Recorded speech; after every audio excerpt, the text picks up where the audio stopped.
Welcome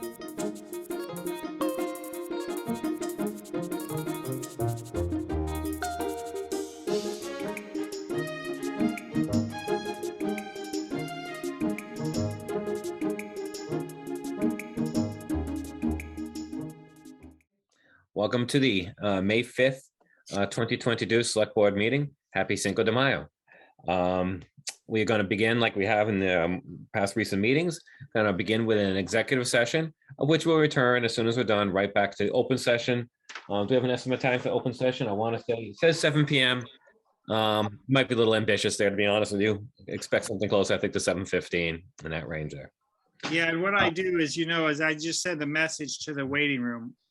Okay. So they're alerted to that. Okay. Okay. Without any further ado, I would like to call this meeting to order and please ask the town administrator to please read just the executive session portion of the agenda, please. Okay, good evening.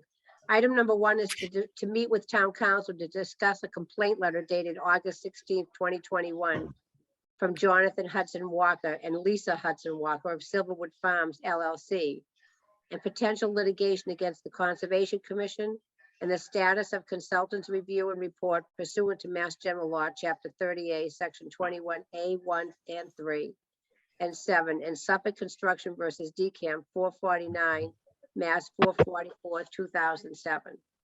Item number 2 is to meet with town council in executive session pursuant to Mass General Law, Chapter 38, Section 21A, 3, 6, and 7, and Suffolk Construction versus DCAM 449, Mass 444, 2007 to discuss 31 Hunting Lane, 41 North Main Street, Igor Labasi et al. Versus the Town of Sherborn, Land Court number 21, miscellaneous PS 000139, parentheses HPS, and 31 Hunting Lane LLC versus the Sherborn Board of Appeals, Housing Appeals Committee number 2021-05, and 41 North Main Street LLC versus Sherborn Board of Appeals, Housing Appeals Committee number 2021-06.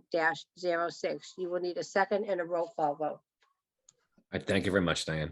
Okay, as chair, I declare that an executive session is warranted for the agenda items as just read by the town administrator. Do I have a second? Second. Okay, all in favor? Jeff? Aye. Marianne? Aye. Paul?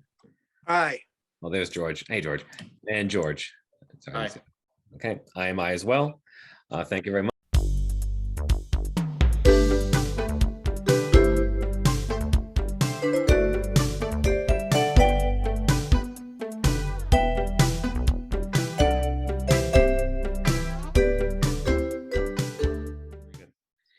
Well, thank you very much. Welcome to the May 5th, 2022 open session portion of the Town of Sherborn Select Board meeting. I thank everyone for the patience.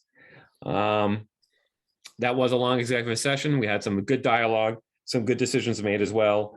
Again, thank you again for your patience. I'm going to try, and if I'm rude to you, I apologize. I'm going to try to keep this meeting moving. We have 9 agenda items, some with presentations, and getting a bit of a late start here as well. Okay, well, any further ado, I guess please ask the town administrator, please read the agenda, just the open session portion. Thank you. After reading the agenda, the board can vote to amend or approve the agenda as presented. And tonight we have a public comment from Pam Dowse, the town collector. The first item is the consent agenda, which is the payroll warrant for the interim town administrator, some various draft minutes, and the next scheduled meeting dates of May 19th and June 2nd. Item number 2 is selection of town council with Chris Petrini from Petrini Law. Item number 3 is the opioid settlement, municipal funding and statewide subdivision agreements with Chris Petrini from Petrini Law. Item number 4 is the fiscal year 2021 audit review with Zach Fentros from Melanson. Item number 5 is Tri-County Vocational School update with Karen McGuire, the superintendent, and Dan Hayes, the business manager. Item number 6 is consideration of promotion of Detective James Godino to the rank of sergeant, and that will be Chief Thomas Galvin. Item number 7 is the Farm Pond Advisory Committee, an update from Catherine Rocchio, the chair. Number 8 is the review and consideration of an updated handbook for the personnel plan from the Personnel Board. Nancy Hess will be here to present that. And number 9 is the appointment of the town treasurer. This position will go from elected to appointed after the town election And I'd suggest that they appoint Heidi Doyle effective May 11th, 2022 for a 3-year term to expire on June 15th, 2025. Item number 10 is routine business, select board reports, and the interim town administrator report. Thank you. Excellent. Thank you, Diane. Okay, do I have any motions relative to the agenda or modifications? I would move that we approve the agenda as read by the interim town administrator. Okay, I have a second. Second. All right, all in favor, Jeff, All right, Mary Ann, you're on mute. That's an aye, I think. Paul, Aye. George, Aye. I might as well. Okay, consent agenda. Any motions or modifications relative to the consent agenda? Move approval. Well, did we have, I thought we had public comment from Pam Dowse. Paul, you're right. You're right. Pam, are you on here? I apologize. Got to watch Thank out for Pam. She takes care of my adopted plants. Thank you, George. Mine's really quick. I just want to get permission or approval. I don't know if I need it, so I'd rather be safe than sorry. On the tax bills going out, I want to put a little spot on our tax bills that people can donate for the tax aid on there. We did accept Chapter 60, Section 3D in April of 2000. And I spoke to the tax aid committee and they're on board with it too. And it won't cost us any money. It'll actually save us some money because I won't have to put the insert in with the bills. It'll be right on the tax bill. So I just wanted to make sure you guys were okay with that. I don't think it requires a vote from this board, does it? And if we did, could we make a vote under a public comment item? That's the only thing that worries me a little bit. It should be approved by the board for putting mailings in with the tax bills. Maybe we should vote at it at our next meeting since it's not an agenda item. Is it time sensitive, Pam? Nope. We can definitely do that, but it's not a mailing going in with the tax bill. It's going to be on the tax bill. you're removing a mailing, you're removing Right. a filler piece Right. and having it on the bill. I mean, I'm Right. fine just saying it's okay, whatever. I do believe we vote. We can't really vote on something on a public comment or a routine business type item. It has to Yeah. actually be a listed agenda item if it Yeah. requires a vote from the board.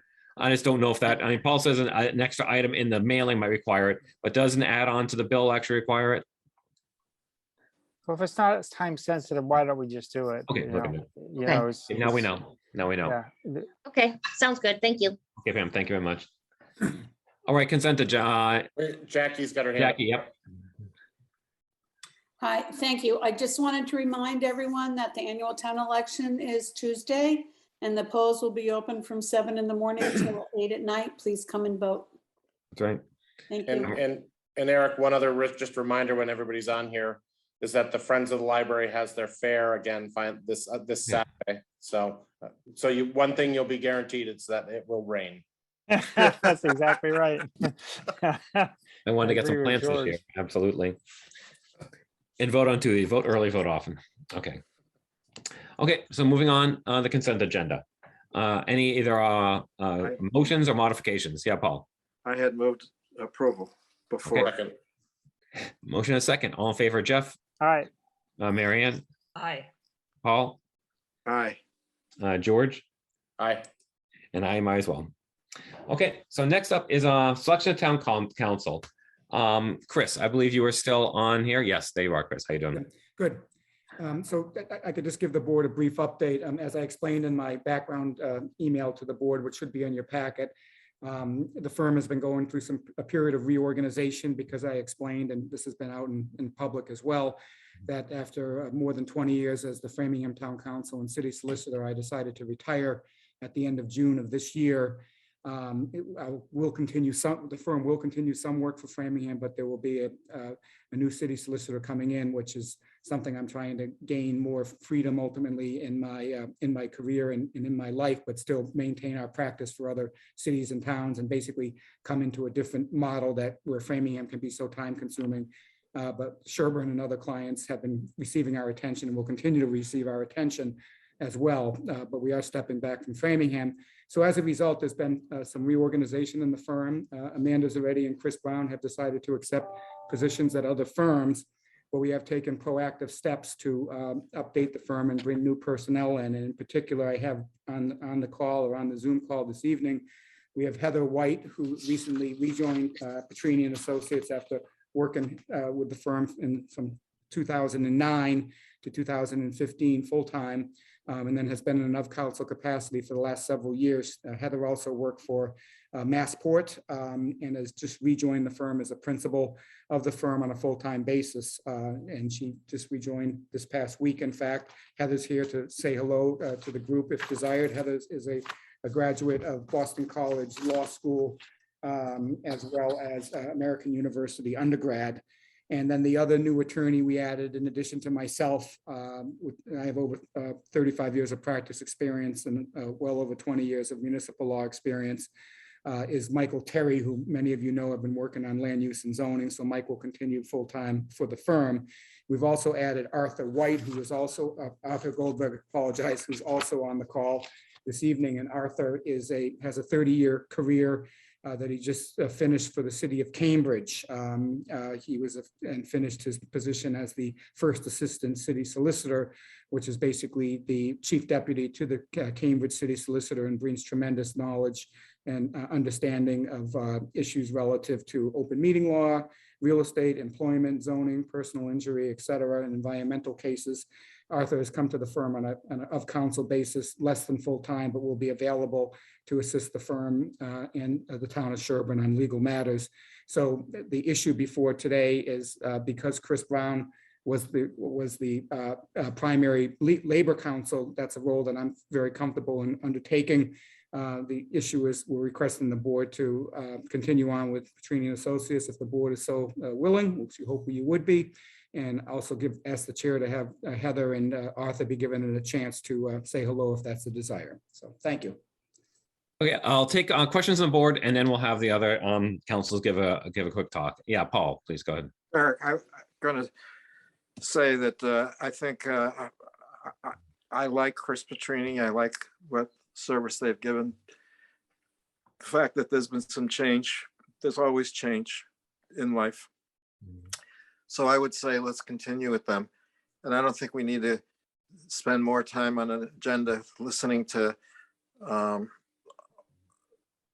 Heather and Andrew Goldberg. I'm prepared to make a motion to continue as we have with the current arrangement that we have. Yeah, I mean, I'll comment that I've been very satisfied with legal services, absolutely. And yeah, on that sense. And any other comments from the board? I would love to hear from Heather and Arthur. I think it'd be nice to just let them introduce themselves to us, because we're going to be working with them. But I also agree with Paul and Eric that I've been very pleased with our service from Petrini. And I agree with what George said, because it's not us just hearing from them. There's a lot of town employees and board members on the call tonight that will be dealing with them. So I think it's reaching out audience too, to let them introduce themselves. Okay. Then let's do that. I'll pick them by alphabetical first name. If Arthur could give us just a couple minutes, brief statement. You're muted, Arthur. It's not on my computer screen. It's on the second page at first. Of course it is. Good evening. Hi, Arthur. It's a pleasure to meet everybody. My name is Arthur Goldberg, and Chris just gave my brief rundown. I was with the city of Cambridge for 30 years, the last 9 or so as deputy city solicitor there. And before that, I had worked for the city of Gloucester and the city of Worcester for a few years. So I have a great deal of municipal experience in all areas of municipal law, really. And I've recently joined Petrini and Associates, and I look forward to working with you all. Very good. Welcome aboard, Arthur. Thank you. Thanks, Arthur. Heather, you're muted, but feel free to say a few things. Thank you, Mr. Chair, members of the board. I'll be quick. I'm Heather White, and I've been practicing municipal law since 2004. I've been associated with Petrini and Associates for 11 of the last 13 years, many of those in a full-time capacity, and the last few years as of counsel. So I've been on this kind of in a supporting role on some Sherborn matters in the past, but also taken the lead for other municipalities. And I have hit the ground running this week, so I am very excited to have a chance to do more work with you. Thanks. Great, thank you very much, and welcome Thanks. aboard. So can I move that we continue with them for, Second, Does a motion have to include a change of labor council? You probably should designate me as primary labor just because it's in the contract. That would be, I think, Okay. prudent to do that. So Paul, can we have a friendly modification to Yes. your motion? Okay. absolutely. Absolutely. and I'll Jeff still, seconded. I'll still second it, yes. Okay, very good. Okay, all in favor, Jeff, All right, Mary Ann, Aye. Paul, Aye. and George, Aye. and I might as well. Very good. Welcome aboard and thank you very much and nice meeting. And thanks, Mike. We didn't get to hear Mike, but we talked to him a lot earlier. So yeah. Oh, yes. Oh, yeah. We all know Mike. Yeah, that's Tired of us. that's And like I just meeting want- for all I just want to say, not to interrupt, but we appreciate the board member support and we'll continue to endeavor to fulfill the trust that you have. We really enjoy the relationship with the town. So thank you. Absolutely. Thank you. Agenda item number 3, I think it's still Chris, opioid settlement agreement, municipal funding and statewide subdivision agreements. And it's Chris Petrini, please. Yes, thank you, Mr. Chair. And briefly stated, people may be aware of this, but there's been litigation filed against several of the major opioid manufacturers and distributors and the like. And there has been some settlement against several of the distributor defendants, as well as Johnson & Johnson, one of the manufacturers. And as a result, the Attorney General did file suit. Sherborn, unlike some of our other clients, did not officially join a separate litigation, but on behalf of the Attorney General, they are asking us to execute this state subdivision agreement, which basically sets forth the percentage of payments that Sherborn will receive locally from these opioid settlements. And I did want to note that it's a positive amount because people may forget this, but under the tobacco litigation that had happened several years ago, monies came into the state and a lot of it ended up in the general fund for the state and it did not really filter down to the local level. What's good about this arrangement, and I do attribute this to some of the separate litigation that was ongoing, the AG initially offered 15% of any settlement to go to municipalities, but in this agreement, they've agreed that it would be 40% of any proceeds would actually go down to the local level to address, it have to be related to opioid, public health related issues. But that is very positive because sometimes it's difficult to get the commitment out of the AG. So that is in this particular agreement, and this agreement will apply to future settlements for the next 5 years. So several of our other clients have executed it, and if the board so approves, then it will put us in line to get some of these funds as these settlements become approved. So we are recommending that the board authorize the chair to execute this particular subdivision agreement, which I've reviewed and comfortable with on page 2 of the agreement. Happy to answer any questions as well. Thank you. Eric, Yeah, Paul? I'm quite comfortable with the agreement myself, so I would move that we authorize the chair to sign the settlement agreement. Okay, any other questions or comments from the board? I'll second. Okay, motion and a second. I'll just make a quick comment before I take the vote, is that I have both a family member and a friend who have both died of opioid overdoses, and they're both from Sherborn. So this is something that does kind of hit close to home. All right, all in favor, Jeff, All right, Marion, Aye. Paul, Aye. George, Aye. And just to add to that, Eric, I think we should work with Chief Galvin with some of this money to be used for programs with the schools. I know Detective Godino's on here as well. Mhm. I know he works closely with the schools and use this money for the right purpose. Absolutely. So that does make a good question. Let me ask Chris, are the terms of the use of this money, do you know what I mean? I completely agree with George that we should keep to the intent of the money, but does anyone know, either Yeah. Paul? Yeah. Yes, it's spelled out in the agreement. There are things that we should be doing with the money to help with the opioid crises. So it's too long and we're too late in the meeting to go through all of that. That's a 15-minute discussion. I'm sure Chris could give us a 15-minute discussion of what you're supposed to use with the money, but it is directed towards assisting the community dealing with opioid related issues. Good. And just to supplement what Paul said, it's just on page 4 and 5 of the agreement, but it's basically opioid use disorder treatment and support people in treatment and recovery with all kinds of sub paragraphs. So Paul is correct. And it is laid out specifically in the agreement. So Okay, I would you- add one comment too, Eric, very briefly, is a good friend of mine who lives in Wellesley is CEO of a company called Eleanor Health. And they're building opioid treatment centers nationwide. I think they're up to, I don't know what, 30 or so nationwide. So if we ever needed some external expertise, I could always call her in, and they're very, very knowledgeable about opioid treatment, particularly in disadvantaged communities, because in a lot of cases, it's actually not opioid treatment. It's lack of employment and mental health issues that are opioid is a symptom rather than a root cause. So we could always bring them in.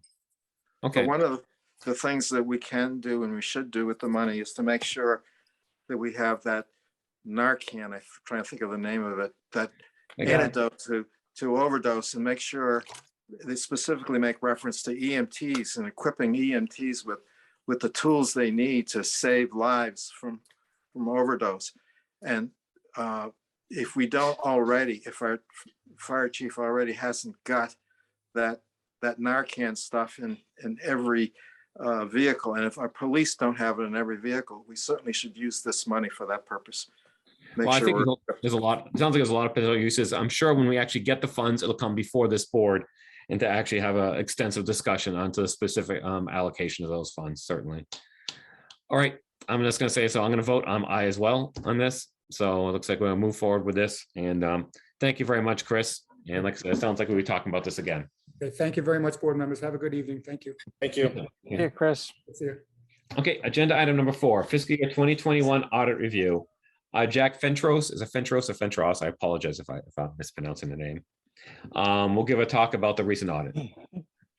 So my name is Zach Fentros. I'm the audit manager in charge of the town of Sherborn's June 30, 2021 audit. So tonight I'm going to go through the financial statements. I'm going to highlight some certain trends and some topics. And if at any point anybody has any questions, please feel free to stop me and I can answer those at that time.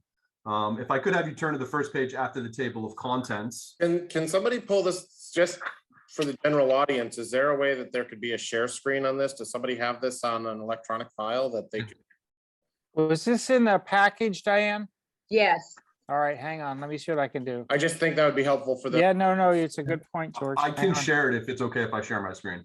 That would be better. That's fine. Yeah, that's probably the best. Then you can kind of walk us through it. Yeah, you're good. Go ahead. Can everybody see the financial statements? It needs to be larger for my. Yeah. If we can blow it up a little bit, that would be helpful. Well, Currently blow it up. Don't share your desktop. Just share the actual software you're opening. You know what I mean? When you click on share screen, you're gonna have options, and one's gonna be desktop. Don't pick that one. Pick the one where you're actually the Adobe. I usually do desktop, so let's see how this works. Is this better, Mr. Chair? Yes. It looks fine, I think. Okay. Scroll down. let's This is get just a started. title Go ahead. page. Yeah. Let's just go. Yeah, let's just go. That's better. Yeah, you can read So that. this is the first page after the table of contents, and this is the independent auditor's report. This is essentially what the town of Sherborn hired us to produce. The town received a clean opinion. This is the best opinion you can receive from an independent audit firm, which means there are no exceptions, and it's the same opinion that the town has received in prior years. Next, I'm going to go to page 4, which is the first page of the management discussion and analysis. The management discussion and analysis takes place on pages 4 through 10. And this is essentially just a narrative summary of the results of operation. This section also discusses major financial areas. So instead of simply sitting here and reading this to you, I'd actually like to turn to page 11, which is the statement of net position. And we'll discuss the same topics on page 11 and some of the further pages that are discussed here in the management's discussion and analysis.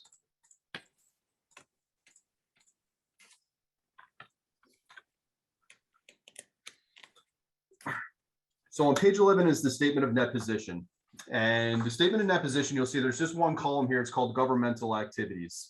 Essentially, this is the consolidation of the town's general funds, special revenue funds, capital project funds, and trust funds, all consolidated into one column. And then the town's long-term assets and the town's long-term liabilities are included. So for tonight, I'm just going to focus on, and this is kind of like a long-term financial view of the town of Sherborn. So I'm going to focus just on the long-term assets and the long-term liabilities. And the very first one is this land and construction in progress for $21,482,000. It's actually about a $2.3 million increase from the prior year. Now that increase is primarily due to 1.8 million in work that was done on the library construction project that was capitalized by the town in fiscal year 21. Right below that, you'll see other capital assets, net of accumulated depreciation of 16,238,000. This is actually a decrease of about $1.3 million from the prior year. Now that decrease is due to your depreciation expense exceeding your current year capital additions. And your current year capital additions were about 672,000. And then you had depreciation expense of about 2 million. So that went down for 2 million, but it was softened by those capital asset additions of 672,000, which is why you see that decrease in that figure of about 1.3 million. Moving down to the bottom half of the page, I'm going to focus just on the non-current liabilities. And the very first non-current liability is bonds payable net of current portion of 8,138,000. It's actually about a $3.6 million increase from the prior year. Now, this increase is due to the issuance of bonds in calendar year 21 for the town for various projects.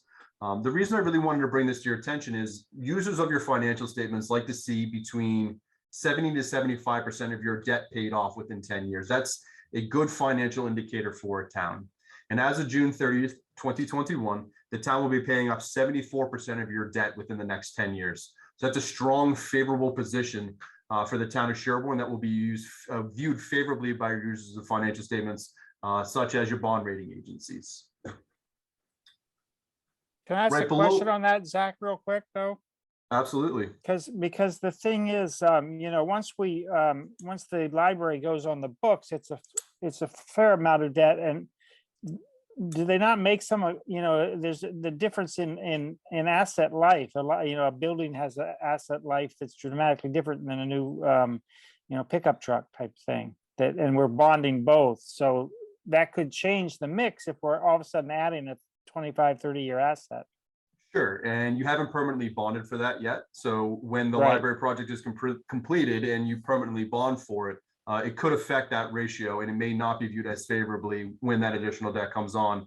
But you should be aware that you're making about $1 million, or not quite $1 million. You are making principal payments on an annual basis. So by the time that the town fully bonds or permanently finances for that project, your debt will begin to decrease, year over year over year with your principal payments. So even with the addition of that debt, I wouldn't be concerned from your perspective that it would lead to a poor financial position or something that the town should be concerned about. Just not something that I think the town should be concerned with at this time. Okay, and you could footnote it, I would assume, in the annotations that was one major long-term asset a building was. It's in the note disclosures in the financial statements. Yeah. If you were to go turn to some of the later pages, it's certainly disclosed in there. Okay, thanks. You're welcome.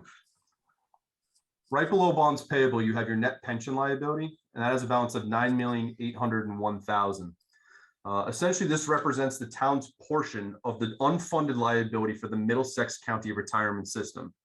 And this liability actually decreased by about $648,000 from the prior year. Now, that decrease is primarily due to investment results for the Middlesex County retirement system coming in greater than what they anticipated. And again, for the entire system for the Middlesex County, investments came in greater than what they anticipated by about $71 million.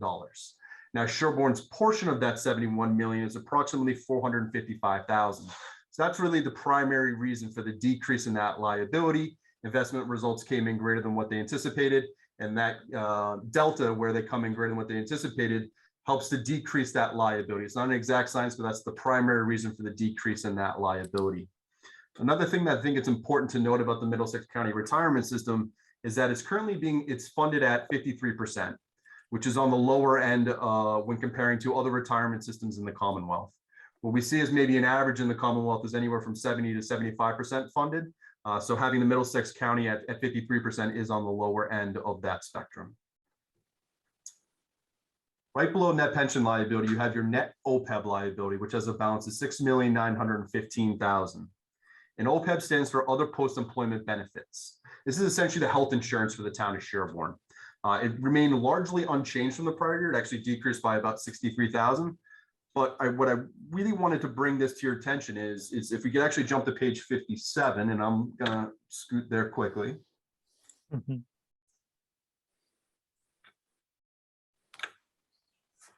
This is in your required supplementary information, and it's the schedule of the net OPEB liability. I want to focus just on this 2021 column. You can see that the total OPEB liability for the town, and this is determined by an actuary that the town hired, has a balance of $9,262,000. Well, the town's already put aside in your planned fiduciary net position to begin to fund this liability $2.3 million, which leaves you with that net OPEB liability of 6.9.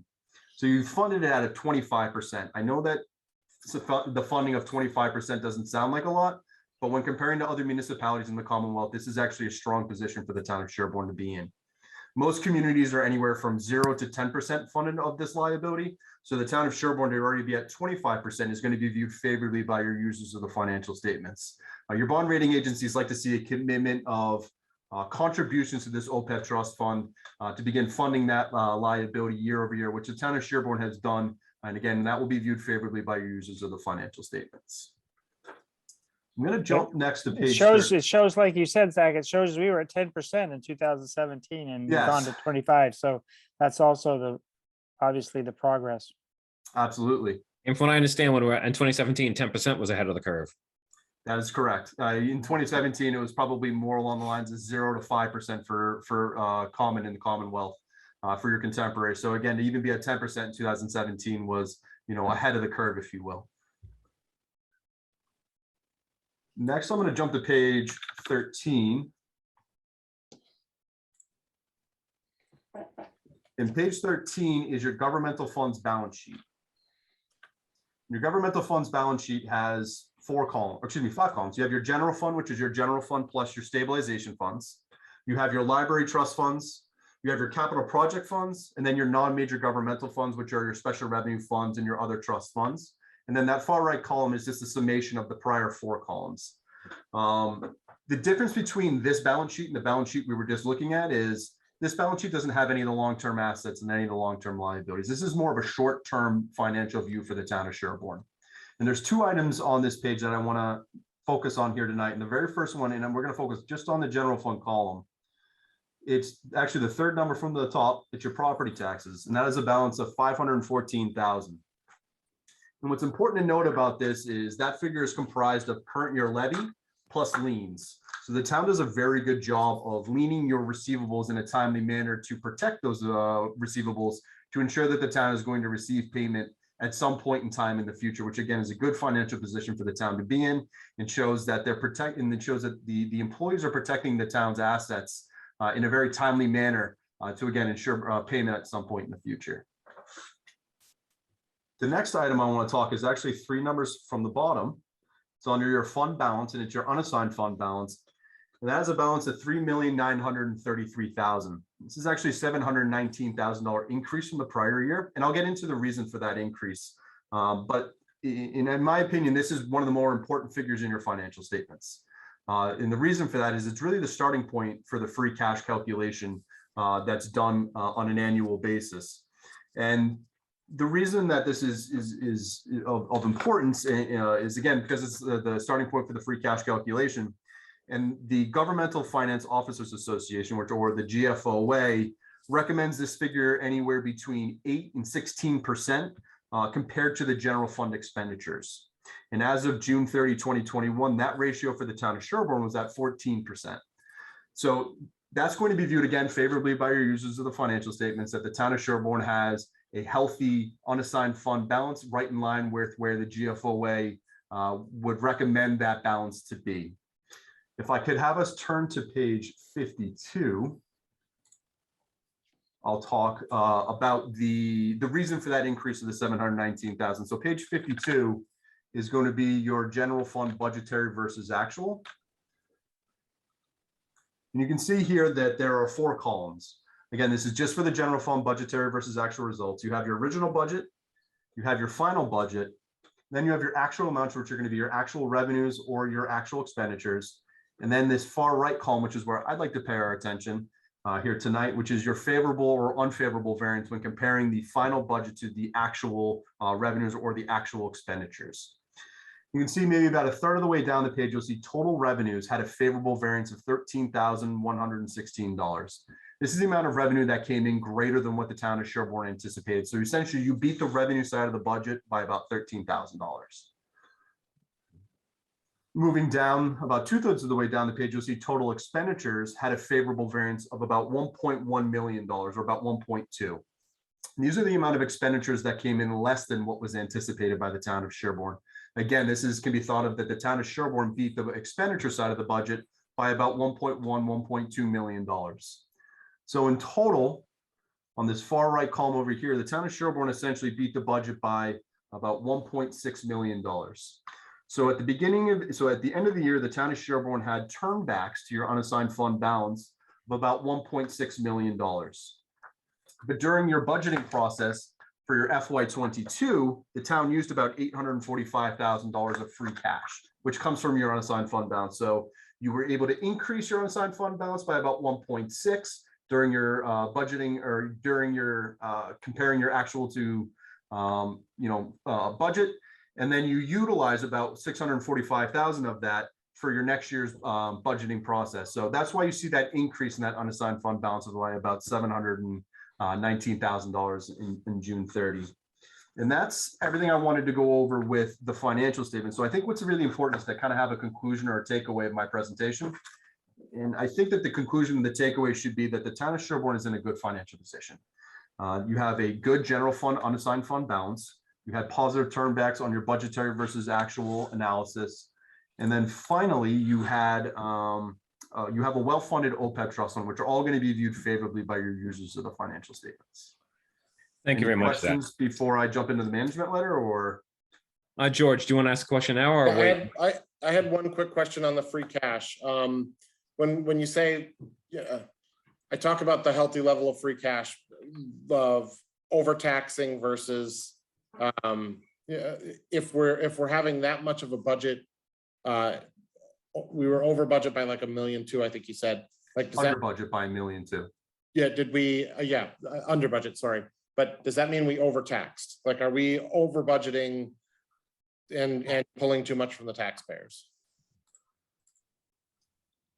I have to be very careful about what I say. I'm not comfortable making that statement, George. That's really a management decision, and I need to make sure that I'm maintaining my independence as your auditor.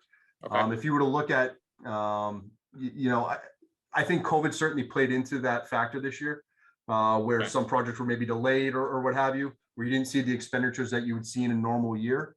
So I'll leave it at that, but I don't feel comfortable making that statement, George. Okay, thank you. Sometimes people applaud having a lot of free cash, but sometimes I almost feel like it's not because it means we taxed too much in the year before. So I was just going to add, and I know Paul has his hand raised, but I agree, Zach, because I've been involved in the COVID team a little bit. It's not just things we didn't spend money on, but some things were reimbursed by the CARES Act funding. So it wasn't a town expense. Some of that was additional costs above and beyond normal costs, but we spent less and we had access to the CARES Act to cover some of our costs that were incurred as well. Paul, do you have something relative to this, or do you want to see the management report? I'll wait till he's finished his presentation. Okay, the management report. Okay, let's move on to the management report. Zach, please. Let's see if I can pull that up.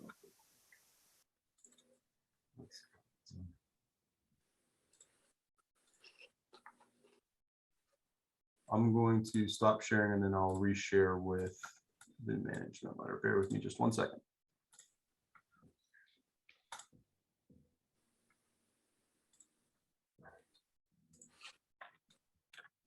So here's the town's management letter. In addition to proving out the balances in the financial statements, we also look at the internal controls of the town to ensure that the assets are being appropriately safeguarded. And if there were any areas where we would see for improvements to be made in those internal controls, we would recommend those here in the formal management letter. And if they were serious enough, we'd either classify them as a material weakness or a significant deficiency. And this year, the town did not have any material weaknesses and we did not identify any significant deficiencies. So I'm going to scroll down a few pages. So here's a summary of them. They're both prior year comments. And I'll get into it a bit more. There's some huge improvements were made this year.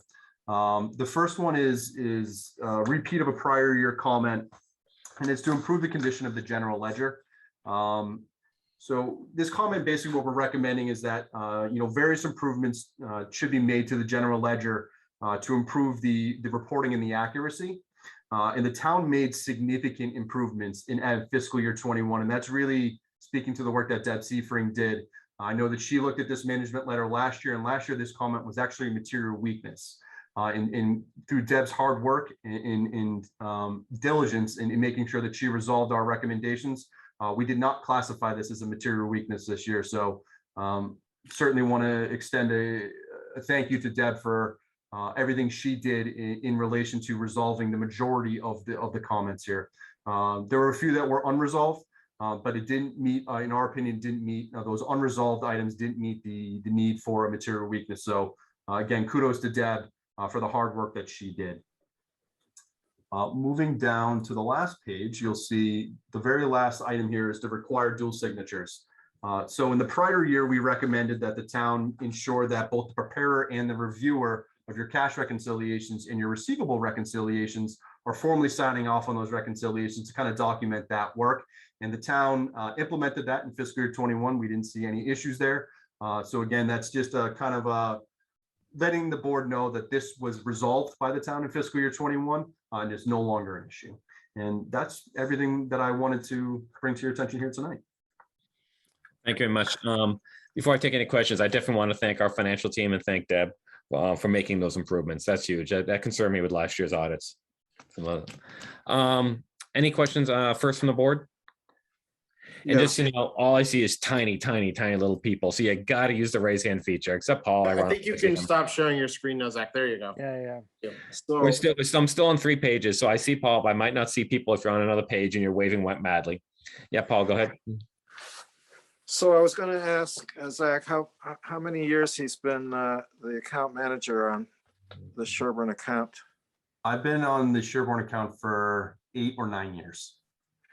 And so I wanted to express a great appreciation to you and to the team that you've had help the town of Sherborn over those many years. Thank you. You've done a lot for the community. The management recommendations have stimulated all kinds of improvements. You stuck with us throughout those 8 years. And I just want to say thank you. Thank you. Absolutely. I iterate that as well. Any other questions or comments from the board? How about the general public? Any questions or comments from the general public at large? Okay, I don't see any. Please let me know if anyone else sees any, because sometimes there's a right hand feature. But I want to thank our management team and thank Zach for this as well. I think it's nice to bring some good news before us. It's worth doing it at 8:38 at night. Okay. I try to be as quick as possible, so I'm sorry if I was a bit long. Eric, it's not that late. It doesn't feel that late to me because we do those executive sessions. I know, early, exactly. No, I have no complaint at all. Moving right along. I was kind of throwing shade on my own inability to manage the meeting. That's all. You're doing a great job. Okay. Well, thank you very much. Have a good night, everybody. You too. Thanks, Zach. Okay. Without any further ado, I'll go on to agenda item number 5. Tri-County Vocational School Update from Karen McGuire, Superintendent, and Dan Haynes, Business Manager from Tri-County. I see Dan here. There's Karen as well. They're both here. Okay, I guess either one, feel free to speak up. And John Dowse is also here, who's I think our representative on the board. Absolutely, he is. Yep. Is that correct, John Dowse is on the school committee. I don't know if people realize that. So he's a representative on the school committee. Yes, hello. Thank you. Thank you very much for having us tonight. We do have a quick PowerPoint that I think was sent out in your packet. We'll just, with Mr. Chairman, with your permission, we'll just take a few minutes to kind of go through where we are with our school building update. Yeah, please go ahead. I hear from John at least once a month. It's quite an impressive project. Oh, great. Okay, great. Yeah. Yeah. So I'm Karen McGuire. I'm the new superintendent at Tri-County. And as you indicated, Dan Haynes, our school business administrator, is here with us tonight as well. Can we share screen? Sorry, I did it on the last one. Can we share the screen to the public so they can see this as well? Yeah. Great. Thank you. All right. So Someone just let me know which screen you see. I have. Yeah, two you're in front good. of me. It's the looks title good. page. Yeah, that's Perfect. perfect. Title page, perfect, okay. So we're Tri-County VOTEC located in Franklin. We're made up of 11 communities. Of course, Sherborn's one of our communities. And we are in the situation with our school where the school was built in 1974 and opened in 1977. So we're in a situation where we're looking to see what we can do with the structure of this facility. 1 second.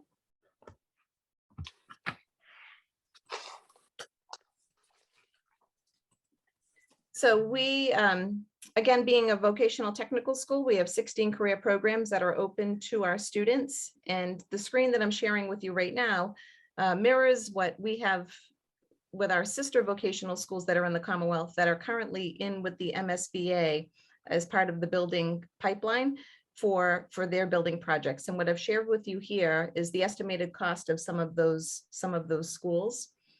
At Tri-County, we're in the feasibility part of the design process, and we're not really sure, really. It's at the very beginning of it, so we're not really sure what we're looking at as far as a project. We're not sure if it's a rebuild. We're not sure if it's a renovation remodel. It will all depend on what happens after the feasibility study and all of the reports come back to us to tell us what's the best approach for our community. Dan's going to pick it up here. He has the next couple of slides. Hi, everyone. Thank you for inviting us to participate in tonight's meeting. We really appreciate it.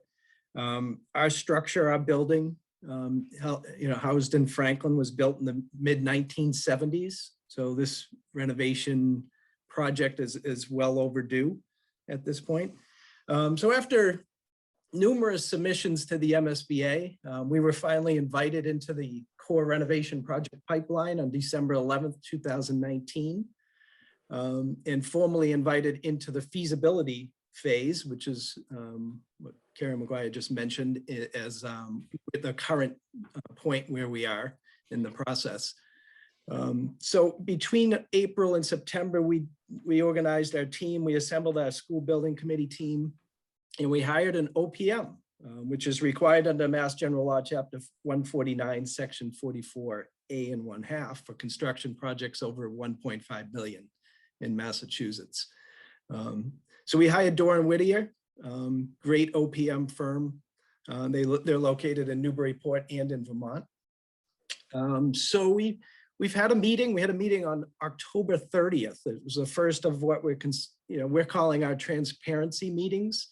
We met with local officials and state legislators, just outlining, the project and where we were headed with our partnership with the MSBA.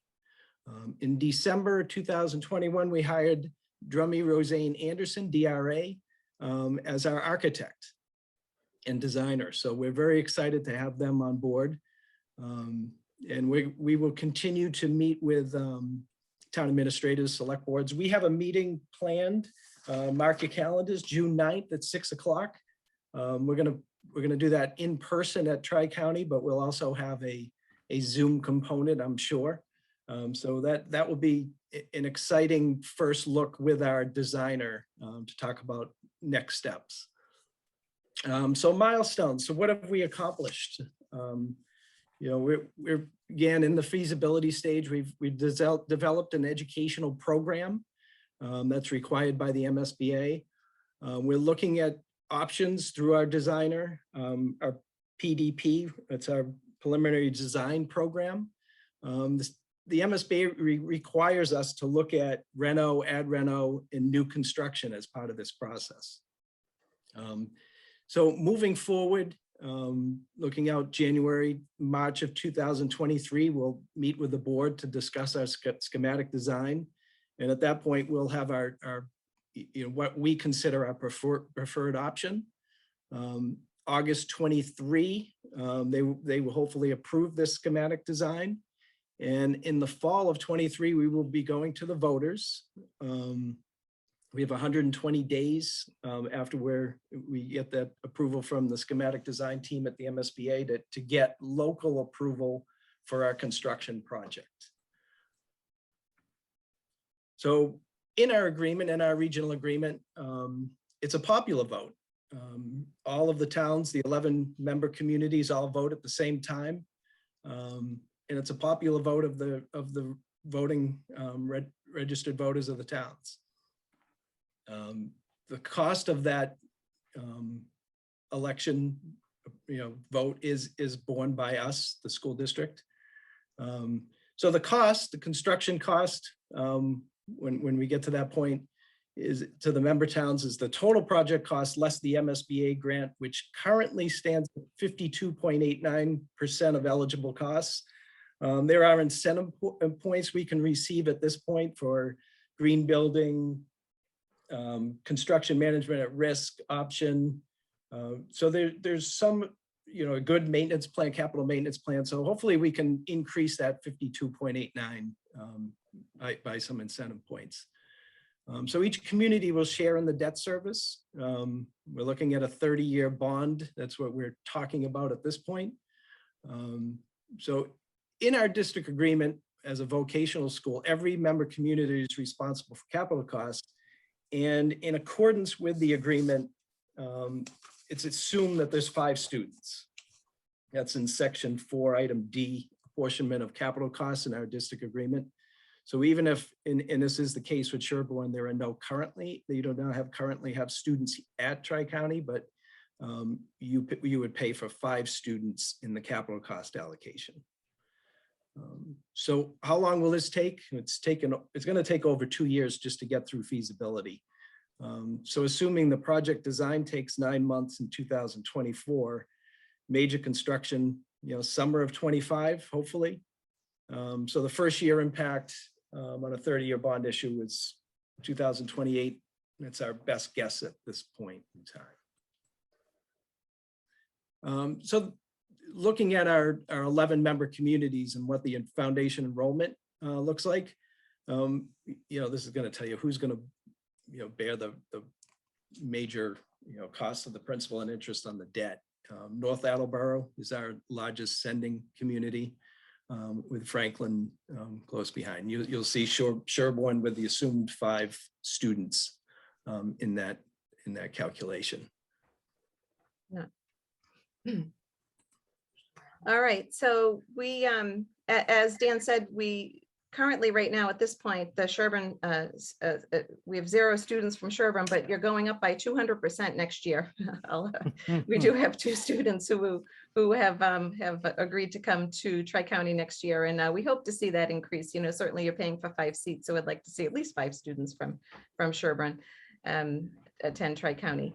And as I said before, we're a sisterhood of vocational schools. There are 26 complete career and tech vocational schools in the Commonwealth. And then aside from that, there are a good 40 to 45 schools that have vocational programs within them, aside from the career and tech vocational centers. And each of them is aging out at about the same time. And because of that, we really, as a community, are trying to look at ways that we can join together to try to get some legislation to help us get these buildings built. 50 years ago, when our schools were built, we had a lot of grant money at the time. There was a lot of state funding at the time, a lot of federal funding at the time to get these schools built. And now the burden of the school rebuilds are falling on the taxpayers in the sending communities. And for some, that's not as much of an issue as it is for others that may be struggling in their own towns and have a high population of students attending the schools. So keeping that in mind, we're trying to work with each other and with the state to try to see what we can do to offset some of this cost. One of the things that Dan talked about was the reimbursement rate. And certainly right now, the reimbursement rate per square foot for eligible costs is like $360 a square foot. And that may be fine for an elementary school or for a comprehensive high school that doesn't have the needs that a career and tech center does. But for schools like Tri-County, where we're talking about manufacturing programs, automotive programs, these programs that require a lot of equipment, that reimbursement rate is woefully inadequate for us. So we're working to see if we can work with the state to try to get that reimbursement rate for career and tech schools to be at a higher rate as opposed to the $370. The other piece is that with the MSBA itself on the board, we're working to see if we could get vocational representation on the MSBA board. Again, we're in a situation where a lot of these schools are aging out, and it makes sense to have a voice on the MSBA board to represent what the needs are for this particular niche of education in the state of Massachusetts. So that's just kind of our overview of where we are.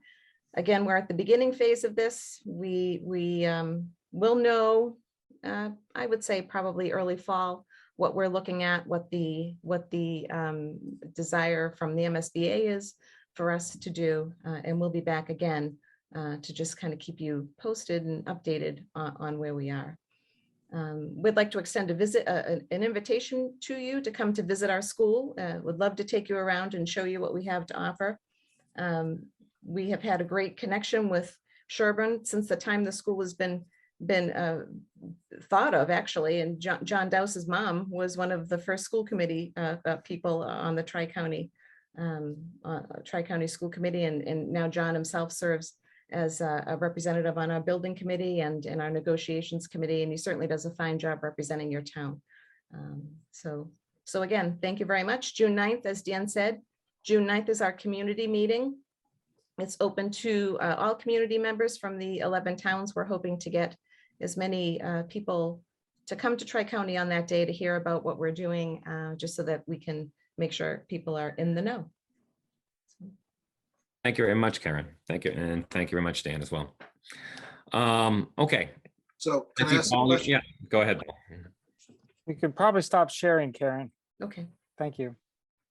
I was just trying to figure out from the presentation, what percentage of the cost would be borne by Sherborn, and what is the rough estimate of what the cost would be?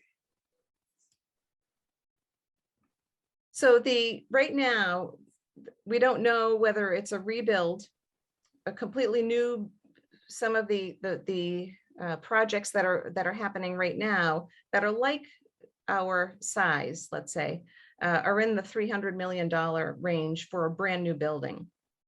What we're hoping to do is a renovation. And if it's a renovation, we're hoping, and again, this just rough sort of throwing these figures out here, a renovation could be 125 million. So we're somewhere in there. We won't know until the fall whether the building can withstand a renovation or whether it would make more sense to have a rebuild. We run into some issues with Tri-County with room as far as we're really hoping for the renovation piece, because building on our current property, we don't know how we would be able to do it. So the renovation is what we're hoping for. As far as Sherborn, right now there are 2 students that'll be coming in September, 2 freshmen that will continue on. But Sherborn, as part of the district agreement, has 5 seats. So the allocation would be that 5, unless you have an increase of students, and then it would be by per student. I'm looking for Paul, the percentage.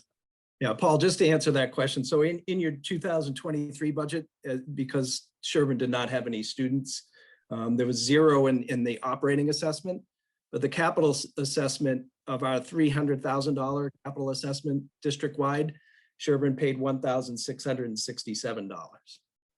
So what percentage is that? Is a third of a percent? You little, 0.05. Well, you could go, I was just doing it by numbers. Do you have around 600 students in total? Is that right? We have 895 in our foundation enrollment. Yeah, so if you just took 5 over 900. That's roughly the same. You're right. Well, a little more than 0.5%. That makes sense. A 1,600 over 300,000. Times, say, 140 million. I know that's not what you're. Yeah, but just, that'll give me the number I'm looking for. That's $155,000. I did it right. But anyway, I mean, then it's going to be debt, so it would be a debt service each year. Mhm. Now, it would be bonded through the, through Tri-County, wouldn't it? And then Right. we would pay a debt service, is that right? That's correct. Yeah. Okay. Any other questions from the board? Yeah, one of the, just as an observation since we've got you here, I have an 8th grader and a 7th grader. And one thing I did notice this year, like my daughters are staying at DS, but I didn't see a lot of push for a vocational school. I think there's some kids that it could really be a great advantage for. And I wish maybe work with the guidance counselors more to get the kids maybe out to see the school and see the opportunities that they could have, because I don't think there is a very big push for kids to see what the options are for vocational schools. Yeah, so we'll have this past year, we didn't have all of the students come into the school. We generally have the students come in and come for a visit during school time, but with COVID, we didn't have that in the fall, but we did have a Saturday open house. So that is one of the things that we're talking about, is actually making sure that the marketing piece of it is a little bit more robust, so that people get the information that's best for them. So because I agree with you, particularly in what we have to offer, that certainly I think 2 students is, we could have a little more, I think, from Sherborn. Yeah. Right, because then I think over the last few years, we've had 0 for a number of years, haven't we? I mean, that's I think in today's day and age, there's a lot of opportunities for kids in vocational schools that need to be promoted. And I would hope that maybe we could get more kids interested in it. Yeah, so our open house next year is on October 29th. So we will make sure that you get the information for that for the 7th and 8th graders. It goes to the schools. We send it right directly to the schools, and then we advertise it out on social media. And we do a direct mailing to all 7th and 8th graders. I don't know if you I didn't, my kids may have seen it, but I did not, as a parent, see it. I mean, like I said, my daughter's not, but I'm saying, I don't know how many parents actually see it, or how many I think the guidance counselors may see it, or the students may see it, but yeah, I don't know if maybe parents need to be more informed. Well, before I recognize Paul, let me tap on that. So were it not for COVID, do they do the tours? I mean, actually, so I went to Dover Sherborn and we did a tour of it. I remember quite well. It was 1982, so it was probably a bit more of a new school, but it's still like they still organized tours and had us all go through. And are you going back to tours were it not for I don't know if COVID's gonna be over, but you know what I mean, when we get back to normal? Yes, we are. We're going back to tours for grade 7. And the idea is that if we go to the tours for grade 7 in the springtime, that by grade 8 in the fall, that the students would then come with their parents to the school on a Saturday and see all of the programs. Yeah. Okay. Yeah. Paul, you have your hand raised. Yeah, I just wanted to do a shout out of appreciation to Jonathan Dowse, who's been our representative on the school committee, and I've had the honor of voting for him many times.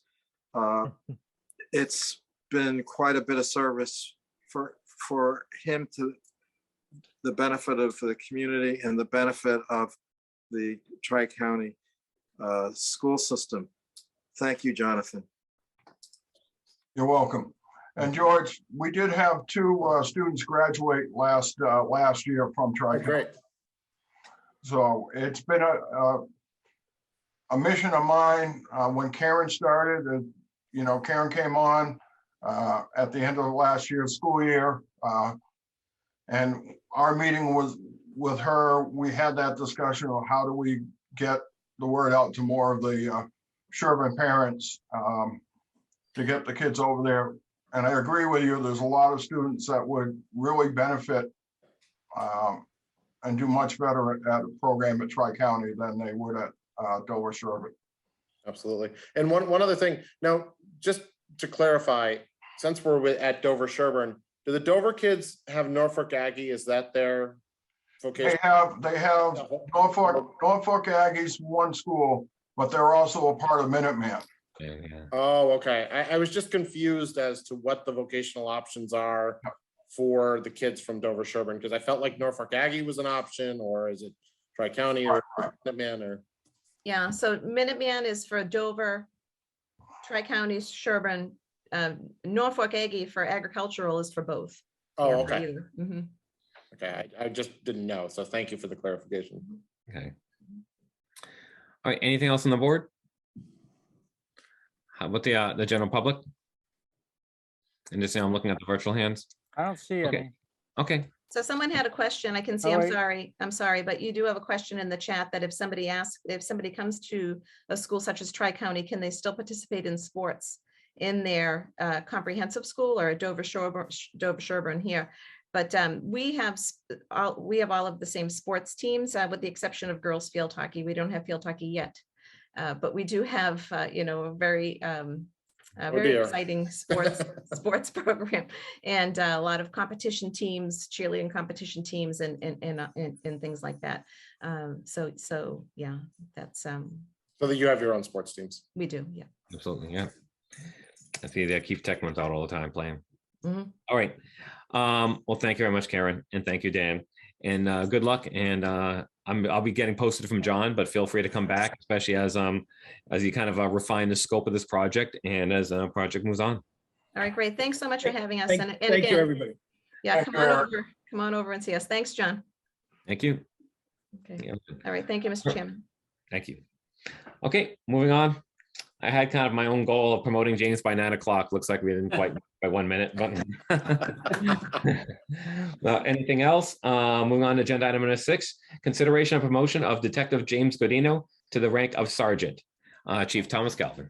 Hi, Well, Chief. thank you. It's exciting to be in front of you tonight. And just to give you a little background, in the FY22 budget, there was an additional sergeant's position funded for the police department.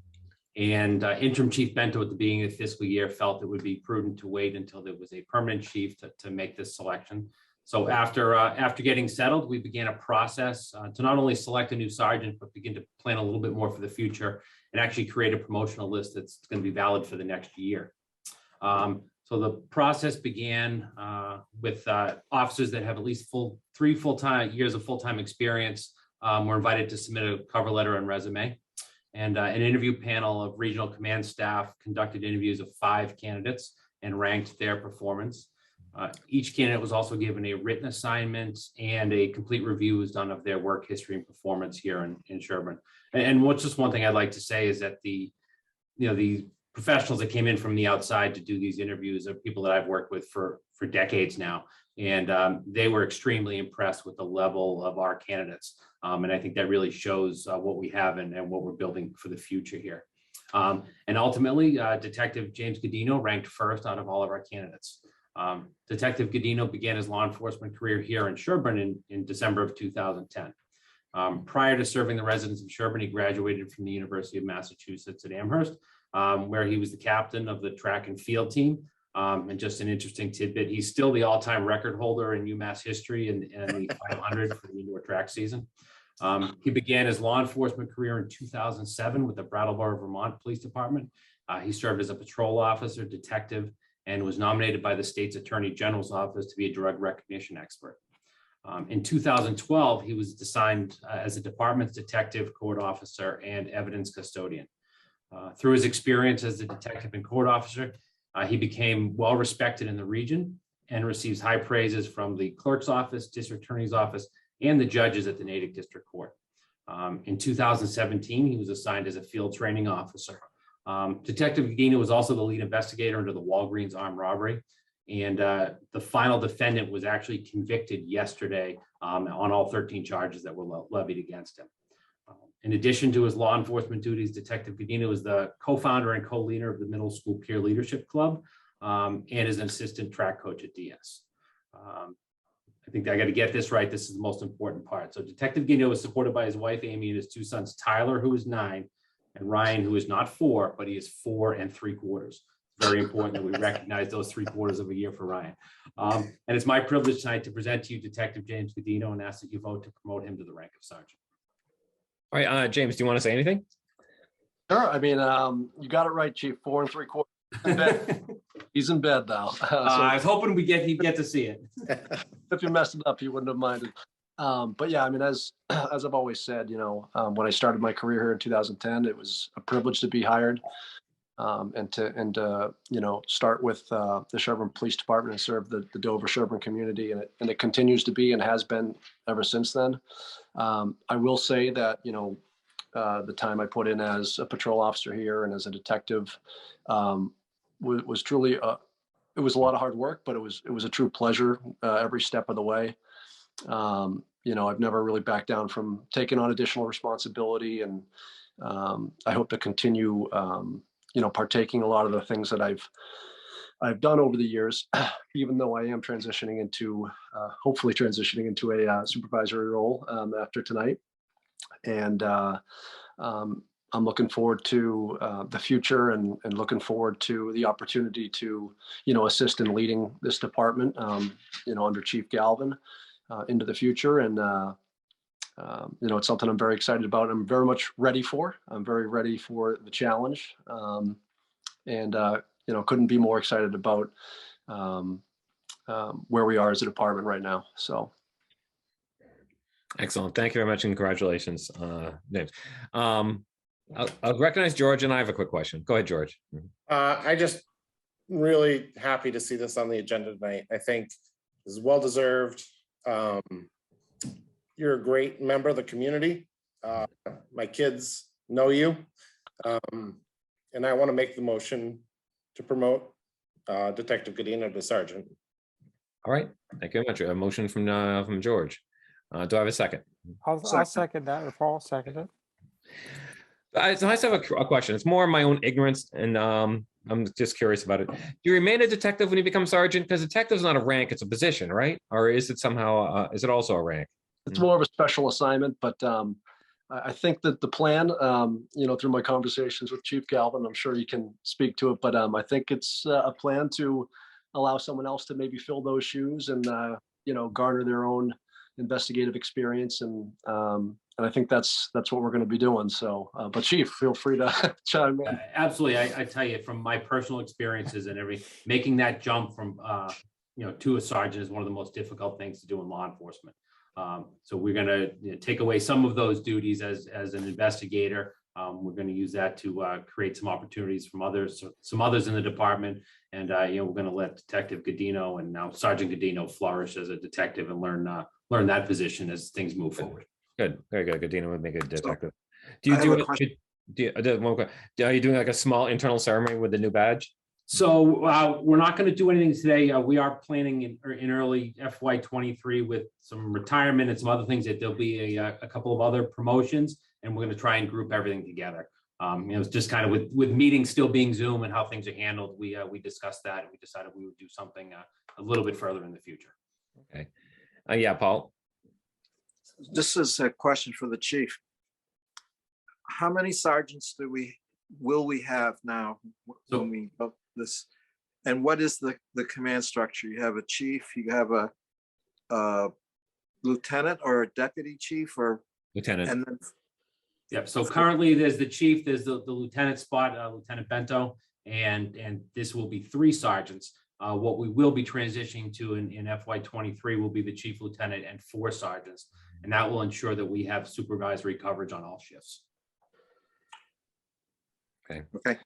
All right. Very good. It looks like no further discussion. We have a motion and a second for this promotion. All in favor, Jeff? Aye. Marianne, you're muted. Shake your head. Aye. Paul? Aye. George? Aye. And I am as well. That's great. Aye. Congratulations, Sergeant Godino. And thank you very much, Chief Galvin. Thank you very much. Thanks, Good night. James. Okay, very good. Up next, agenda item number 7, Farm Pond Advisory Committee update. Catherine Rocchio, the chair. I saw her on here. There you are. Catherine, you can share your screen. Great. I'm Catherine Rocchio, 60 Harrington Ridge Road, and I will share my screen. I have a PowerPoint presentation. So here we go. So we have not. You want to go to presentation mode or slide, Yeah, sorry. instead of let me editing do mode? that. Yeah, sorry. I just did that 2 seconds ago. I don't know why that's not doing that. Hold on. No worries. You have to enable editing, and then hit on slideshow. Oh, weird. No, oh, okay, sorry. Just my laptop is, oh, you know why? I do have it on a different screen that I'm showing. Hold on, let me stop share. And Yeah, you got a separate monitor. yeah. God, I hate that. Okay, so let me just do it on my screen. You can just drag it over, I think. Yeah, sorry. Screen 2. Okay, so let me try this. Can you see that now? Yes. Okay, hopefully this is the right way. Okay, so Fire Pond Advisory Committee, haven't been before you guys in a while, and our committee, myself, I'm the chair, Pat LeBlanc, Jackie Martin, Dale Yarborough, Melinda O'Neill, Karen Kaplan, Adam Henry. We've got a couple associate members, and then just a couple giant helpers. So just wanted to let you guys know who we were. And we haven't been before you in a while, so we wanted to come chat with you. And I do want to say one thing, we did lose Pat Cassell in November, and that was a big blow. She told me everything to do all the time, and I'm actually, it's been hard. So, but we were lucky to have some associate members to jump in, but we think of her all the time. Okay, so I'm starting out with our worries. These are the things we're worried about. We're worried about climate change. We do hear about that all the time, and we do think we see it affecting the pond. I'll talk about that later. We're worried about algae blooms. We're worried about something called harmful cyanobacteria blooms. We're worried about runoff into the pond, erosion, loss of vegetative buffers around the pond, higher nutrients getting into the pond. We've been worried about invasive weeds. To a lesser extent, we do worry every time there's a beach closing, E. coli, geese. We worry about litter at the pond. We worry about fishing wire. We worry about, so those are, we have these lots of worries. Here's one of the things, I'm just giving you a couple pictures of interesting things. This was a worry. I'm gonna flip by it. So it was algae that was a big, large algae bloom seen this past fall. So one of the things we worried, it's not cyanobacteria, but examples of things we're noticing. This is something that we did believe was a cyanobacteria bloom. This was 2 years ago. So less of a worry. This is Adam Henry, who is holding up something called a bryozoan, but there is not a worry. But these actually are organisms that like fresh water, but we hadn't really seen those in the pond before. But they do like clean water, but they also like warmer water. So we're observing and worrying that things are changing in the pond. And we're worrying about bigger storms going on, runoff at the reservations and probably other places in the pond. This is from this fall. This is pictures end of the summer. So this is our lovely reservation in the runoff. So where's my lovely, so we do have a bunch, I don't know where my other slide is here, but our programs are, we do have a bunch of programs that are aligned to the general plan that we did, and Tom Trainer, you can jump in and say the open space plan as well. We worry about education. We worry about testing of the waterways. We worry about promoting good habits among abutters, education, all of those things. Sorry. So our programs, the things that we're driven by our worries, but again, we're trying to stay aligned with the Sherborn Open Space, the 2018 Open Space and Recreation Plan, the 2019 Master Plan. And in that, there's one special thing, and I know Mary knows this, dear to her heart. One of them is strictly protect the farm pond watershed. So that's what we're trying to align our worries and our programs with. But again, encouraging landowners to minimize hardscape and encouraging citizen volunteerism, which I'll go into in a second, and regularly monitoring. Okay, so this is one of our programs, water testing. And this actual picture was from last month. And so we do regular testing of depth, clarity, SECI depth testing, temperature, measuring temperature and oxygen, total P. We're now testing depth, We send that out to a lab. This testing's done 14 to 20 times a year. I could definitely give you all sorts of data about this. This is not this meeting, but we're concerned about the trends we're seeing from that testing. So that's one of our programs is water testing for 14 to 20 times a year. One of our programs, another program is Hcb Monitoring. We started this, we had that harmful cyanobacteria bloom, we thought 2 years ago. And last summer, Tom Trainer got Farm Pond involved with the Worcester Cyanobacteria Monitoring Collaborative, and Farm Pond Advisory Committee is taking that on this year. How many of us need to work to keep up with one person, Tom? But it involved 6 Saturday morning sampling events across 6 months. And we've all been trained. There's training involved, and there's some really interesting technical things that get done. You go and sample the water, and then you drive to Worcester, and you get to use their exciting technical machinery. They do some analysis on the data, and we also get a chance to do some microscopy and look at and identify organisms. In addition, as part of this Hcb monitoring, we also had purchased 2 years ago a cyanoscope kit, that's just for our own microscopy. And as part of the Hcb stuff, we are trying to interface with the Board of Health wherever we can. And we're not the experts in it. We can't necessarily predict.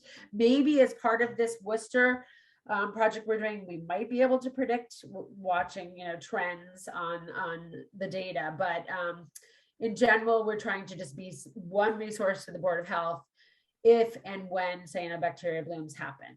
So, and the pond is currently posted. Before anyone asks me, we have posted that we have seen blooms in the past couple of years. But we're worried about invasive weeds. We've had this Weed Warrior, you've probably heard about it, the Weed Warrior program for the past 10 years.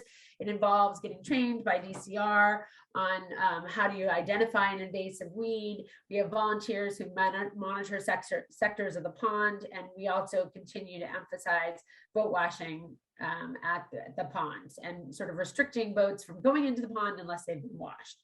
So hopefully you've heard about the Weed Warrior program it's continued for a long time. Boat ramp monitoring. This is something that we now have signage at the gate. When the boat ramp is closed off, we're trying to restrict boats from going into it because the boats are not washed. And it's sort of it's not an encounter if you're putting the boat in and it's not washed. It could have weeds attached to it. So we've got gates, signage at the gates. We've got a camera in place. We're gathering metrics on how many boats are put in, because they're often put in. There's lots of boats that are put in when they're not washed and it's not monitored, but we're just gathering that data.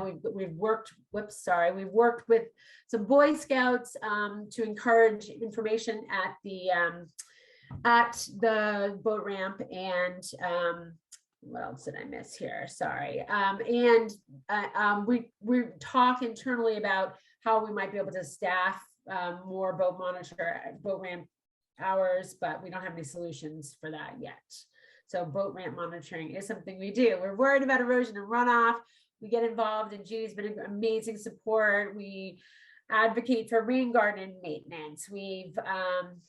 Tom Trainer has driven forth a request for grant funding for creation of something called a watershed-based plan, which we could go after some further grants to help with some of the erosion and runoff at the pond caused by our very steep paths into the pond and some other things. In alarm from that picture that I showed you, Jeannie and Sean got a bunch of these coil logs placed at the reservation. I don't know if anybody's seen them to try to prevent runoff. People are nodding their heads. They're kind of funky looking things, but I think it made a difference. We're rethinking our sandy beach. You can see that runoff. If you take an overhead view of the pond, you can see that our beaches, the sand is like running into the pond, and that destroys an ecosystem. So we don't want any more sand put on the beach at this point. And we want to encourage, and we have been trying to encourage vegetative buffers around the ponds. We do a butter outreach. We work on an email list. We have a butter member on our committee who we do periodic updates and We're trying to create that connected community, trying to have a good forum for communication. The abutters are eyes on the pond. We want them involved in some of our citizen scientist activities, and we're also trying to educate and engage people everywhere we can. So the other thing, a really important thing here is we can't do all this ourselves. All this we've been trying. I don't know if everyone's seen it on Nextdoor. I've been putting out pleas for citizen scientists to come join us. We reached out to the community for help with these three projects: the weed warriors, the water testing, the Hcb monitoring. And I'm happy to say we've gotten volunteers.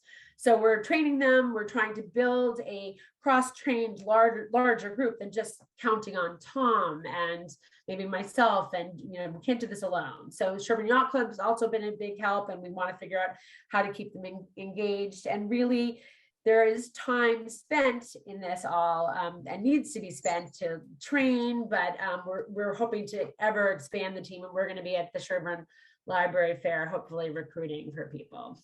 So, and finally, the reason we all do this, let's see if I did this right, is, oh, whoops, the geese. The geese, there's not a whole lot we can do, but we also worry about the geese, especially at the end of the season. We don't have an answer for it yet. But last year, Farm Pond Advisory Committee with Jeannie, we were up volunteering, like taking the fence up and down and up and down. That really wasn't the best solution. So we're trying to figure out, we always try to figure out what we can do.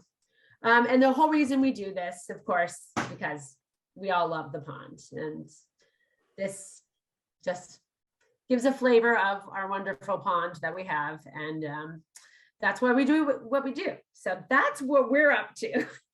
I don't know if you guys have questions. I can flip back to any of the pictures or. So could I? Oh, yeah, Paul, go ahead. So I wanted to say a couple of things. First of all, just to remind everybody that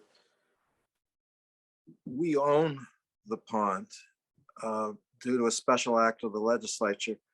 So unlike most ponds around the state, this pond is a Sherborn pond. And with that ownership comes great responsibility. Hence, we created the Farm Pond Committee to help us meet that commitment that we made when we got ownership of the pond. Second point would be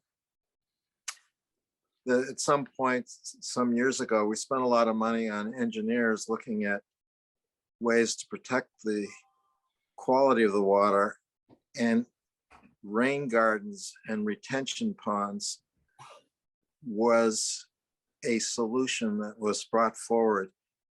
So we did install some, but more need to be installed.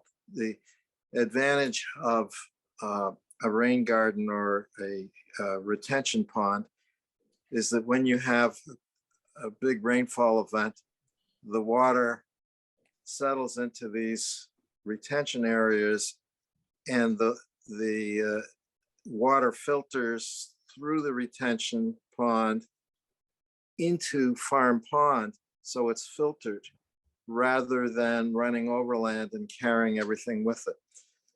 So the idea was, then we had this sort of master plan in mind of having a necklace of rain gardens and detention ponds around Farm Pond to prevent just the kind of thing that you're showing in these photographs. Another issue I want to bring to your attention is that there are right now negotiations ongoing between the Yacht Club and property owner about relocating the Yacht Club. And some of that was done, but wasn't done to everybody's satisfaction. The location that was where things are now are not the final location. So things are going to be moved again, and progress is being made towards reaching a final endpoint for the Yacht Club. But there's going to be some changes in that that little piece. And then there's this business about making changes in the gates, the location of the gates, and this driveway down to the water to help with water just pouring down into the pond. So there is a project that's out there that has some funding that should be being implemented soon. Yep, that will help with boat ramp monitoring as well, I think. All right, Marianne, I see you have a question. Right, I have a number of questions, Catherine, but first, thank your group for all you do. It's, you know, you're all volunteers. I know how hard you work, and the whole town owes you a vote of thanks. So, you know, thanks for your efforts and keep it up. Obviously, you could use more help, and you have a tremendous amount of work ahead of you. And so I'm wondering to what extent you can tell us, the select board, what we could do to help move forward some of the programs that you're trying so hard to do. You know, there's the monitoring. You do a great job of monitoring and tremendous attempts at prevention. Yeah. But it's hard to come up with solutions once these problems occur. The solutions are really, really difficult, sometimes impossible. Right. So, you know, I'm wondering to what extent we can help, and to what extent there may be more state help in the form of, you know, scientific studies, UMass or other schools that have environmental programs. Is there any way you can think of that we could help you, you know, get more expertise and help and regional attention? I think that watershed-based plan is something that we definitely need to get created. I think that'll give us a platform for getting more help. We're very lucky. I mean, Tom in turn, you know, has done a huge amount of work on that. Hcb. I mean, we've been to 7. If I've been to 7, he's been to 70 seminars to learn information. But I think, and we have, you know, we draw upon Marianne Moore locally when we need to as well. But I think in terms of fixing things, I think getting that watershed-based plan would be helpful. We've tried ourselves to write it. We just can't get traction on it. I mean, because we're worried about these other staffing, these other initiatives. So we would like to pay a consultant to do that. And this is not the same thing as the farm pond management plan. It's really a different sort of a plan, more about water runoff, which is one of the important things. But it's again in the prevention bucket. So, yes, I think, you know, I think it's totally appropriate that you're focused on prevention, because fixing these problems is many, many times more expensive and sometimes impossible. Right. And we're focused on prevention where we can in education, but also monitoring right now, because it's hard to, things are changing. The climate is changing. And so we think we see that going on right now. And there's all sorts of chemistry going on with phosphorus at the lower levels. And that's what we think are hurting our Secchi depths and are probably contributing to these cyanobacteria blooms. So there's some things you can't, the only thing you can do is stop any kind of nutrients from getting into the pond, like no fertilizer anywhere. And, you know, it has to be a very strong volunteerism. People have to volunteer who are abutters, not to fertilize, not to have runoffs, not to have stripped, but, you know, again, it's tricky. And the reservation needs to be a good abutter as well. As you can see, we're letting some runoff in from this, right?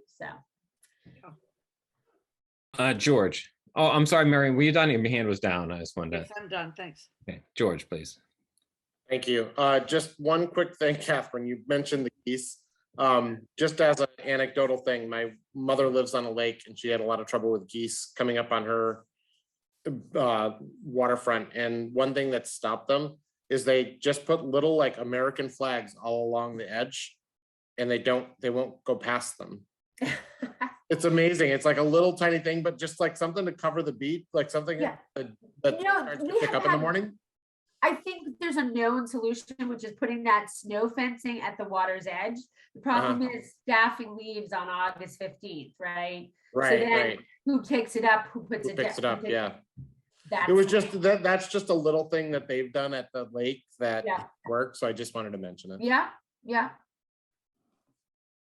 All right, Jeff, please. Yeah, I was just layering on the geese here. I guess I don't think that helps a lot because I swim the perimeter once a week all summer long. So the geese land in the water, you know, they're still way out in the water. But we had about, you can correct my memory, Catherine, but I thought we had a company that was called the Geese Police come early in like 6 a.m. every morning and do what, I don't know what they did to make noise or whatever their technique was, but did they go out of business, that company? No, they are. We just couldn't get them. I think they were booked. I mean, Really? They were, you know, just from my anecdotal experience, that was the summer with the least amount of geese that I saw. I mean, for a while we had a head lifeguard who would go to the beach at 4 a.m. and take them off. Yeah, so a million years ago, we authorized Jack Tweed to shoot blanks from a shotgun. Believe it or not. that I don't. Yeah, we were worried about the shells getting into the pond, but I know. But the Geese Police was pretty effective, and like I said, I swim the perimeter, so I see them on the far side. You know, so the fence helps keep, you know, the beach cleaner, and the boats get covered obviously too, but they're still all over the pond. I mean, like I said, we worry about the geese, but they're kind of low, and we're worried about the cyanobacteria. I know. Yeah. So. Yeah, Jeannie's answering my Geese Police.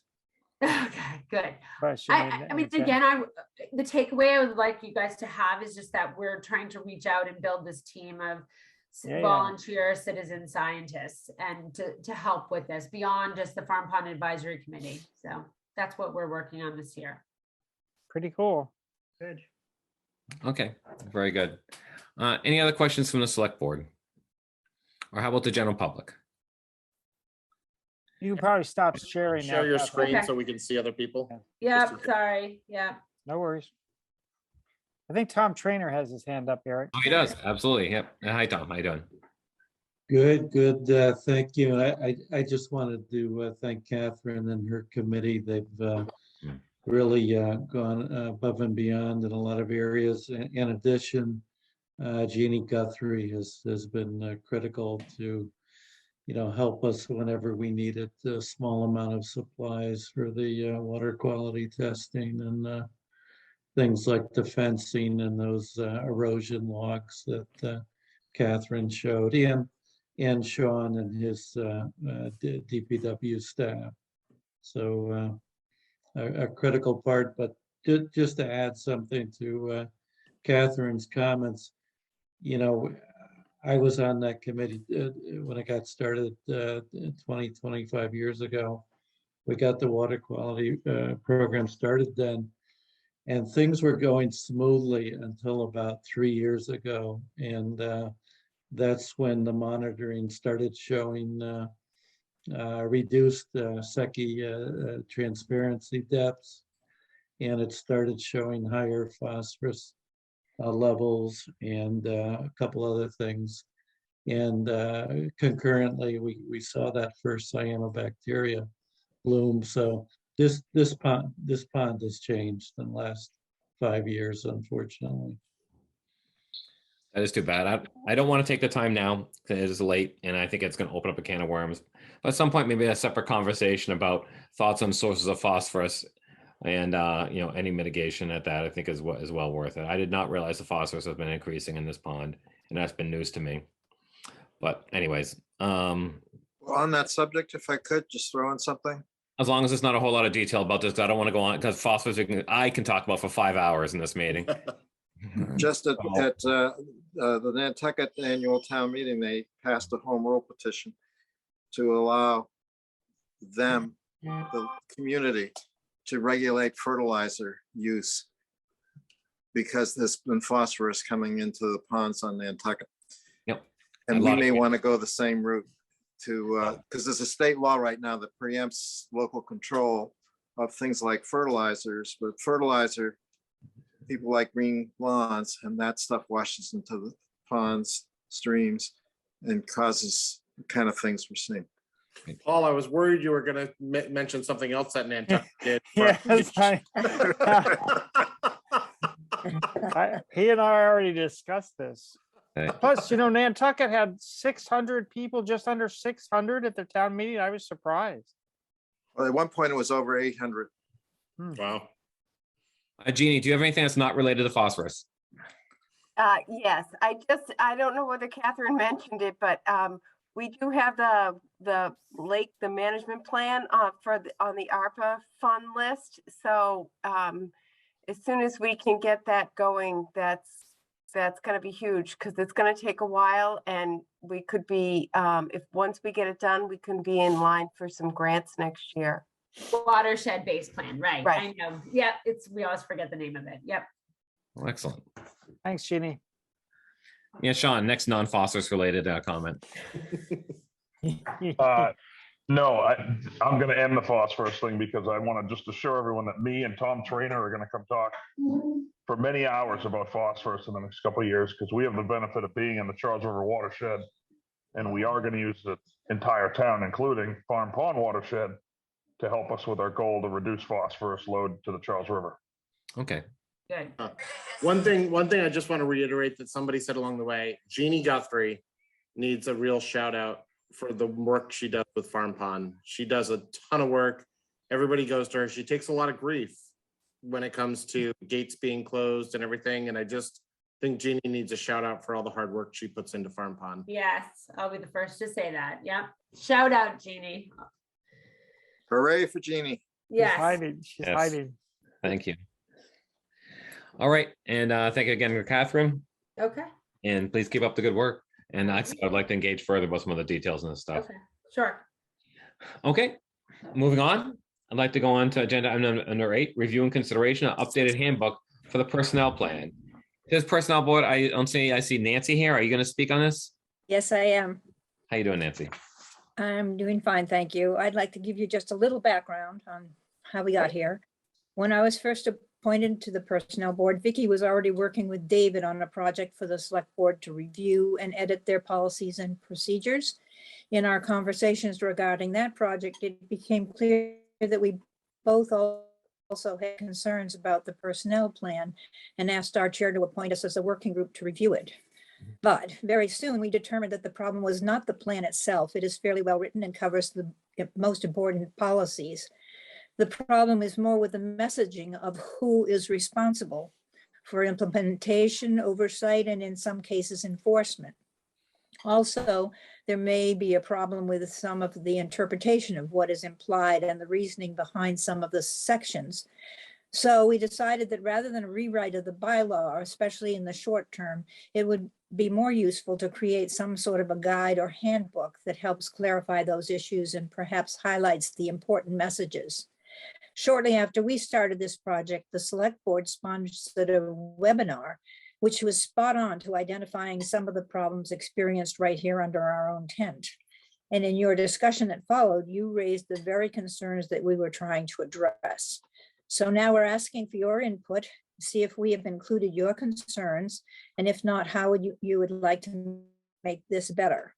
Our goal is to have copies of the handbook handed out by the town clerk as people are sworn in, but we would first like to be sure we have a document that has your approval. So I do have a question. I went through this and I read it. And how does this integrate with the various policies and the personnel plan? You know what I mean? It's like kind of 3 legs here. Like I kind of educate me a little bit how the handbook, coordinates with them. So handbooks, it's handed out, but the policies are integrated in as well. And is ultimate the personnel plan. And the personnel plan, that's the one that's enforced by the bylaw, right? Yes. Well, the personnel plan is part of the general bylaw. And every section we went through, and when in the handbook, it refers to the section. Do you want me to share the screen, Nancy or Eric? I can share the handbook if you want me to. Yeah, sure. I'm fine with that, whatever you want to do. See if that comes up. Can you see that? Yes. Is that all right? So just, I don't know what section. Here's the table of contents. You go to page 3. 3? Yeah. See there? Actually go up. Yeah. Like, so it has these various items, and I'm just wondering like how this kind of works in harmony with, with these. And I've and maybe I think my question might start getting a little bit too detailed, just maybe more offline, but I'm just kind of wondering, like, policies themselves, are they approved by this board? Is this board, like, or as a select board, there was some previous formation of this board or whatever? Do we see policies, or how is a policy actually approved? Well, I don't know how these were originated, but I know that anything that goes into this plan has to go before town meeting, which means, of course, it gets aired with you. And you are the appointing authority, so we try to stay under the radar with you. So, and I'll say globally, I read the handbook. The way this is set up. Oh, sorry. Okay, the way this is set up, the different sections in the personnel plan are identified. If you go on to the further pages, you'll see the first thing is the work from home policy, which is on under section 4D. And it's a work from home. And this kind of clarifies, number one, what that policy is, but then the purpose of it and what some of the repercussions are if it's not followed.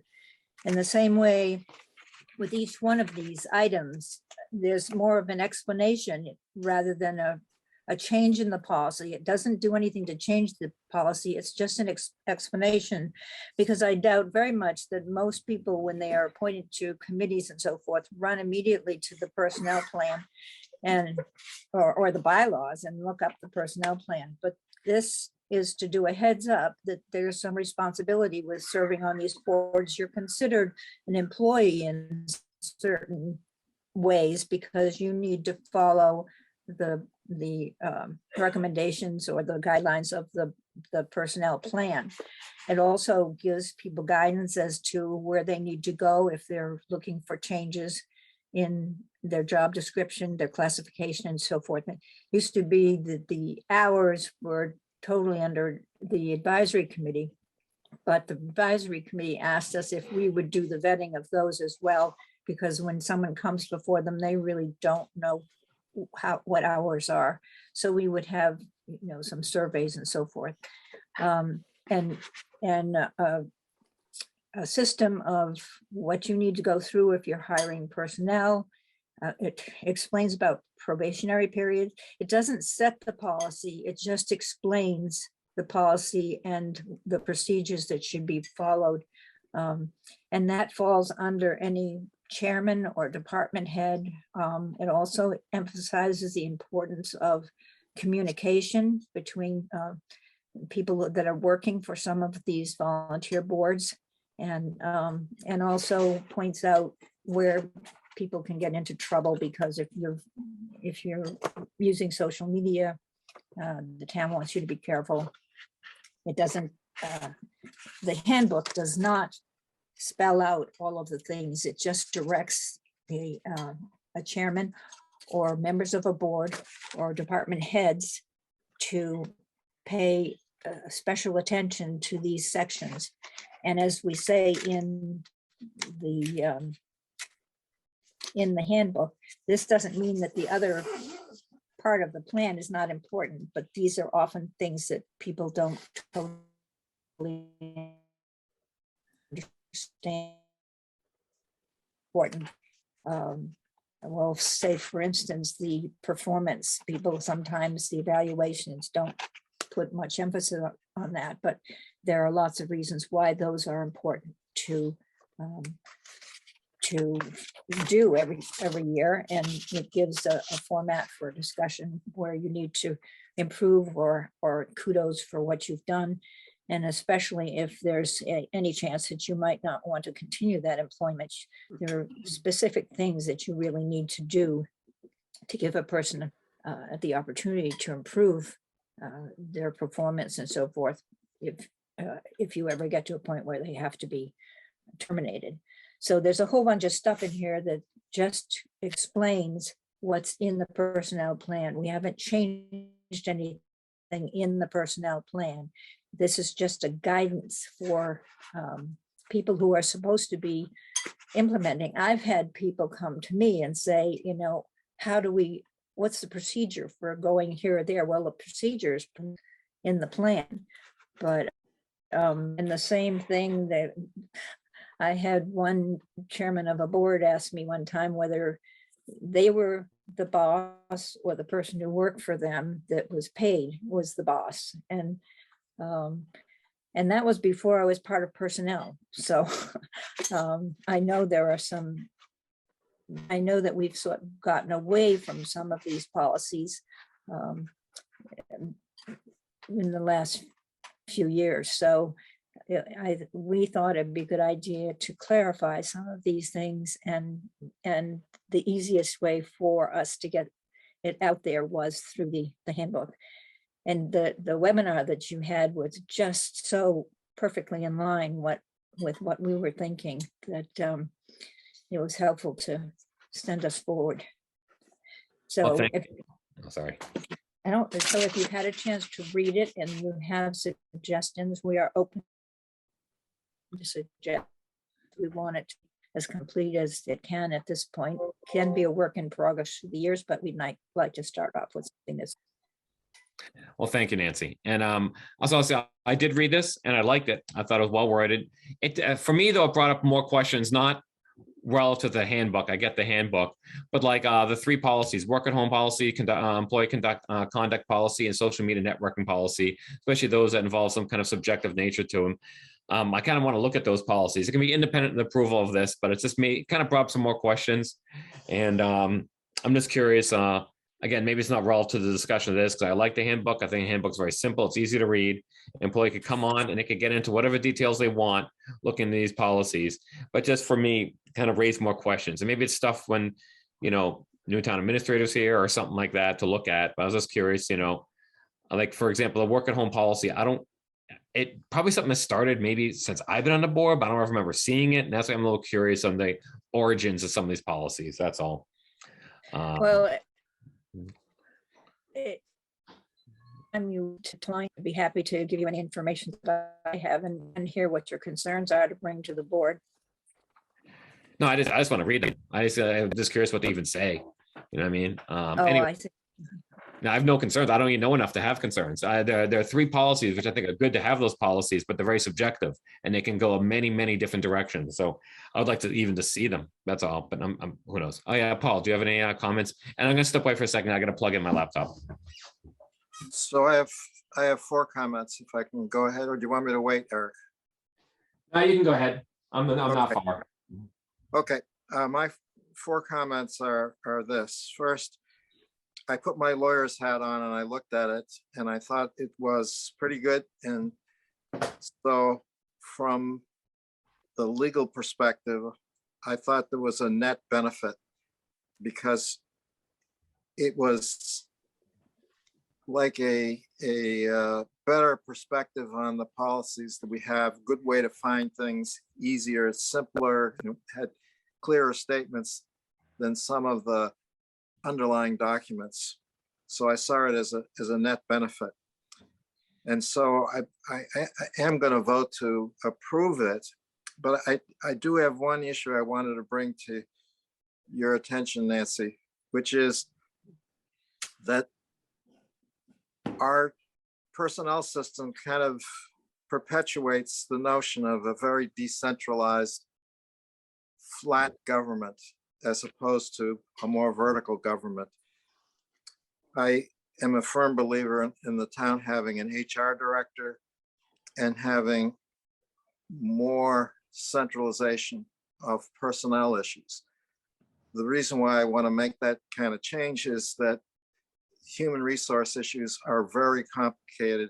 There's all kinds of liabilities that I see as a lawyer that arise from mistakes made in the HR area. There are lots of paperwork that's associated with employment. Everything has to be done right. So when you have all these references to chairman doing things and department heads doing things.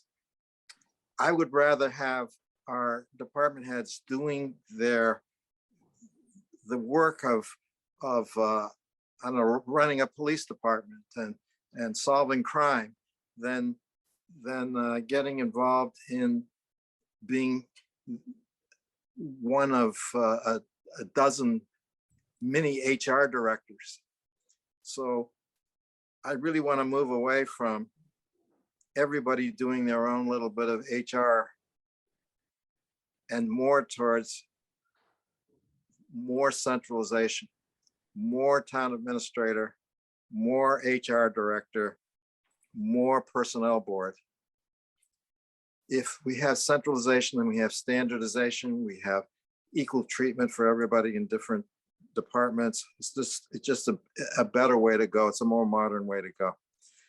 But having said all that, that's a long-term thing that I want to push. But short-term, this is fine, and I'm prepared to vote for it. Thank you. Mary Ann. Yeah, I haven't had time to read the whole thing in detail, Nancy, but I think in general, this is a good thing to have. Something simpler, more direct, an explanation, and it'll lead to other questions, as Eric said, but that's good. People can go and look things up. So for now, I would I would propose that we approve this, but leave it up to the new town administrator when he or she is on board to re-review it at that time and work with the boards to get it perfect. But anyway, I think we have a lot still to do, and I don't want to prolong the discussion. So I think I'd like to end the discussion by saying I think we should approve this. It's a good job. Thank you, Nan. Marion. Any other comments on the board? All right, any motions from the board? Move to approve. So moved. Do I have a second? Second. Okay. Okay, without any further discussion, all in favor, Jeff? Aye. Mary Ann? Aye. Paul? Aye. And George? Aye. And I am I as well. And just curious, Marion, this what's before us, was this voted on by the personnel board? So is this officially voted by them to present to us? This is Nancy you're talking to. Nancy. That's it is late. It was voted at a meeting, an open meeting. Okay, very yes, good. of the personnel Just board. confirm. Okay, very good. Very good. So it's been approved by both boards. That's very good. All right. I don't think there's anything else on that there. And thank you, Nancy, for your time. Thank you for the patience for the late night as well. Okay. Next up is appointment of town treasurer. This position will go from elected to appointed after the town election. It's Heidi Doyle, effective May 11th, 2022, for a 3-year term to expire June 15th, 2025. So I guess who's speaking? Okay. I have a quick question. Yep, absolutely. When this goes from elected to appointed, do we have to negotiate a contract with Heidi like we would with any other employee of the town, like a finance director, DPW director? Is it a contract that we negotiate, or? George, no, we don't have a contract with the finance director. We've never had a contract with the finance director. The only contracts we've had is with the town administrator, police department, fire, and DPW director. Okay. This is I was just just a curious regular because I appointed know position. it changes as from elected to appointed. No. Okay. No, it will stay as just an appointed position like all the others in town. Okay, based on, and the salary is based on what's voted at town meeting.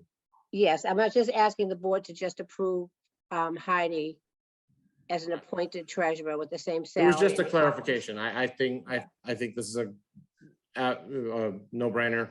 Absolutely. Okay. Need to appoint Heidi. She's doing a great job as treasurer, so. But just one more question. Whether we needed to do a contract or not. Just one more question though on the thing. So when it was elected, it still had like a pay scale, right? It still had like a grade and a pay scale and stuff, and that's unchanging per se? No, when it was elected, it was a certain dollar amount that the town voted on, just a whole dollar amount for the year. So Okay, there is no pay scale. was continuing that dollar amount? That person would still get whatever the COLA increase was, but we have no steps or anything like that. So This is whatever. statute that says that elected officials have to be separately voted by the voters. Right, but she's no longer an elected official. Yeah. So That might be that's why, something. Yeah. that's why I asked that question. That's something we might want to look at. It seems like, those positions as they come off should start to be traditional exempt positions that have like a grade and so on like that. And maybe that's, right. Like, do we sign a contract, that kind of thing? That's. Is this something that we would want the new town administrator to? Yes, absolutely. That's what I'm to asking. get involved in? Mhm. Yes. But right now, we're just going to continue the salary that was voted by the voters Okay. for the position. No, that makes sense. Of course, that makes sense. Short term, yeah. Just to me, it seems like on the long run, it seems like there should be, like every community scales and this and that, and this is a S1 or whatever it is. These different ones that they have. Right. Okay. Yeah. Was that a motion, George? You had? I'll move to appoint Heidi as treasurer for a 3 year. I already made the motion. Paul made the second motion. Paul's Motion. Okay. Before we go on, do you want to say anything, Heidi? Before I collect the vote? No, thank you. It's late. Yeah, tell me about it. Well, I'll say it for her that I've worked with her. She's been very helpful on many things, doing a good job, and good people are hard to find. Thank you. Very good. Absolutely true. Okay, so all in favor, Jeff? Aye. Marianne? Aye. Paul? Aye. George? Aye. And I am also aye. Thank you very much, Heidi. Thank you. Thank you, Heidi. Thanks, My Heidi. condolences. That's right. Okay. Let's see. Next up, routine business, select board reports. Are there any select board reports? Yeah, Paul. I meant I Jeff. have one. Sorry. If it's all right. I thought we could have good news, and it's not bad to be work late because there's no Celtics or Bruins playing tonight, so we're okay. So I actually took advantage of our asbestos abatement, and I toured the library today. And one advantage of asbestos abatement is the cleanest project site you'll ever set foot on in your life. You literally can eat off the floor, but I can verify that all the asbestos and all the ductwork has been abated, except I think there's one area where there was some smoke detectors that there may be some final work to do, but I think that's all done. It looks terrific, and it can be measured now for the new ductwork. There today we also had there'd been a long-term leak of the skylights right against the chimney in the original library, back of the chimney of the original library. So Silktown was out today. They figured out that they had not properly installed the sequence of installation of the flashing.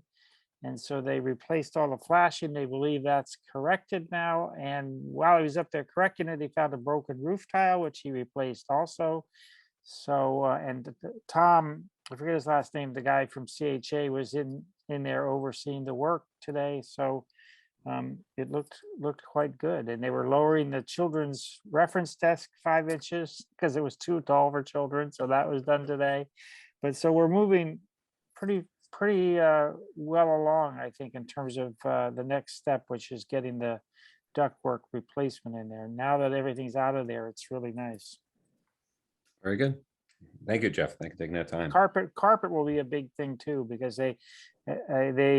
Sean can probably add some things too, but they had to remove the old carpet, and so the adhesive was still there. So they put plastic down so you could walk around, but now it's adhesive. So the plastic will have to be removed when they get new carpet. But so they've made a lot of progress. Yeah, very excellent. Paul, did you have something you wanted to add? No. Is my hand up? Yeah, your hand up. How about you, Marianne? Your next time now. I actually do have something briefly. Tomorrow morning, early, I'm meeting with a group of NATIC officials, including the town administrator, 2 members of the select board, and the DPW director, to open a discussion about reopening the discussion to connect sewer to NATIC, in the hopes that in the future we may be able to restart the affordable housing development on Coolidge. and I'll report after that. I apologize, Marianne, for bagging out on you. I just have a work emergency that I have to be at. So Yeah, I've informed them of Natick. They still want to meet, so. good. I'm glad you can still attend. I'm very sorry about that, but my paying job calls. Tell me about it. All right, thank you very much, Marianne. Any other select board reports? I was just gonna say, we voted at the beginning. I probably won't be here for the next select board meeting because I'm going to a board I'm on in Amsterdam. So I'll be in Amsterdam, and I think it's the 18th or 19th of May. So I think I might be able to do Zoom, but you're 6 hours time zone different too. So I'm not really looking forward to Be it. very much the middle of the night in Amsterdam. Yeah, 2 a.m. I know. 2 a.m. select board meeting might not be the highlight of my trip. It'll reveal that Jeff's really at a discotheque in Amsterdam somewhere. Yeah, exactly. All right.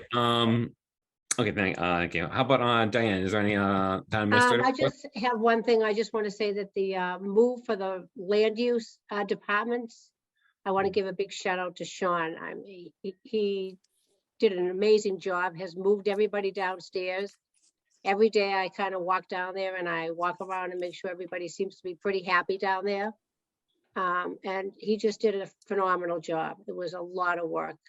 And I want to just say thank you for everything he did. And so now we're ready to start the top floor where they vacated, and we're going to paint and clean the rug. And the next step is to move the Council on Aging up to the top floor. So. And I was in there yesterday, Diane, and I was impressed with how much extra space you and Jeannie now have to Yeah. get yourselves organized. We're getting ready for the new TA to come. Evicted Chris Kenny. Yeah. All right. Is that anything else? Last minute comments from anyone? All right. Very good. Yeah. Well, thank you all. Oh, yeah, Paul. Happy Mother's Day to everybody out there. That and before Mother's Day, that's why the library fair is on this date, is because that's where you shop for Mother's Day presents on Saturday. Oh yeah, always bring the kids to buy their Mother's Day presents, and get your wife some geraniums. Exactly. So on this, happy Mother's Day this Sunday. Happy Cinco de Mayo right now. I know. And happy 25th wedding anniversary to my wife on Monday. Oh, that's good. nice. Congratulations. Nice. Did you buy that jewelry yet? I don't think the crafts fair is going to cut that. Geraniums are nice, but I was going to say, isn't 25 diamonds and gold? And I don't know, but it's definitely not silver. geraniums. I'm on the wife's side. All right. Thank you all. Thank you very much. I'll move to adjourn. Second, we need to go. Second. Yeah, all in favor. Jeff, aye. Marianne, Aye. Paul, aye. George, aye. And I might as well. All Good right, night, everybody. Thank you. See you. Ciao, guys. Yeah.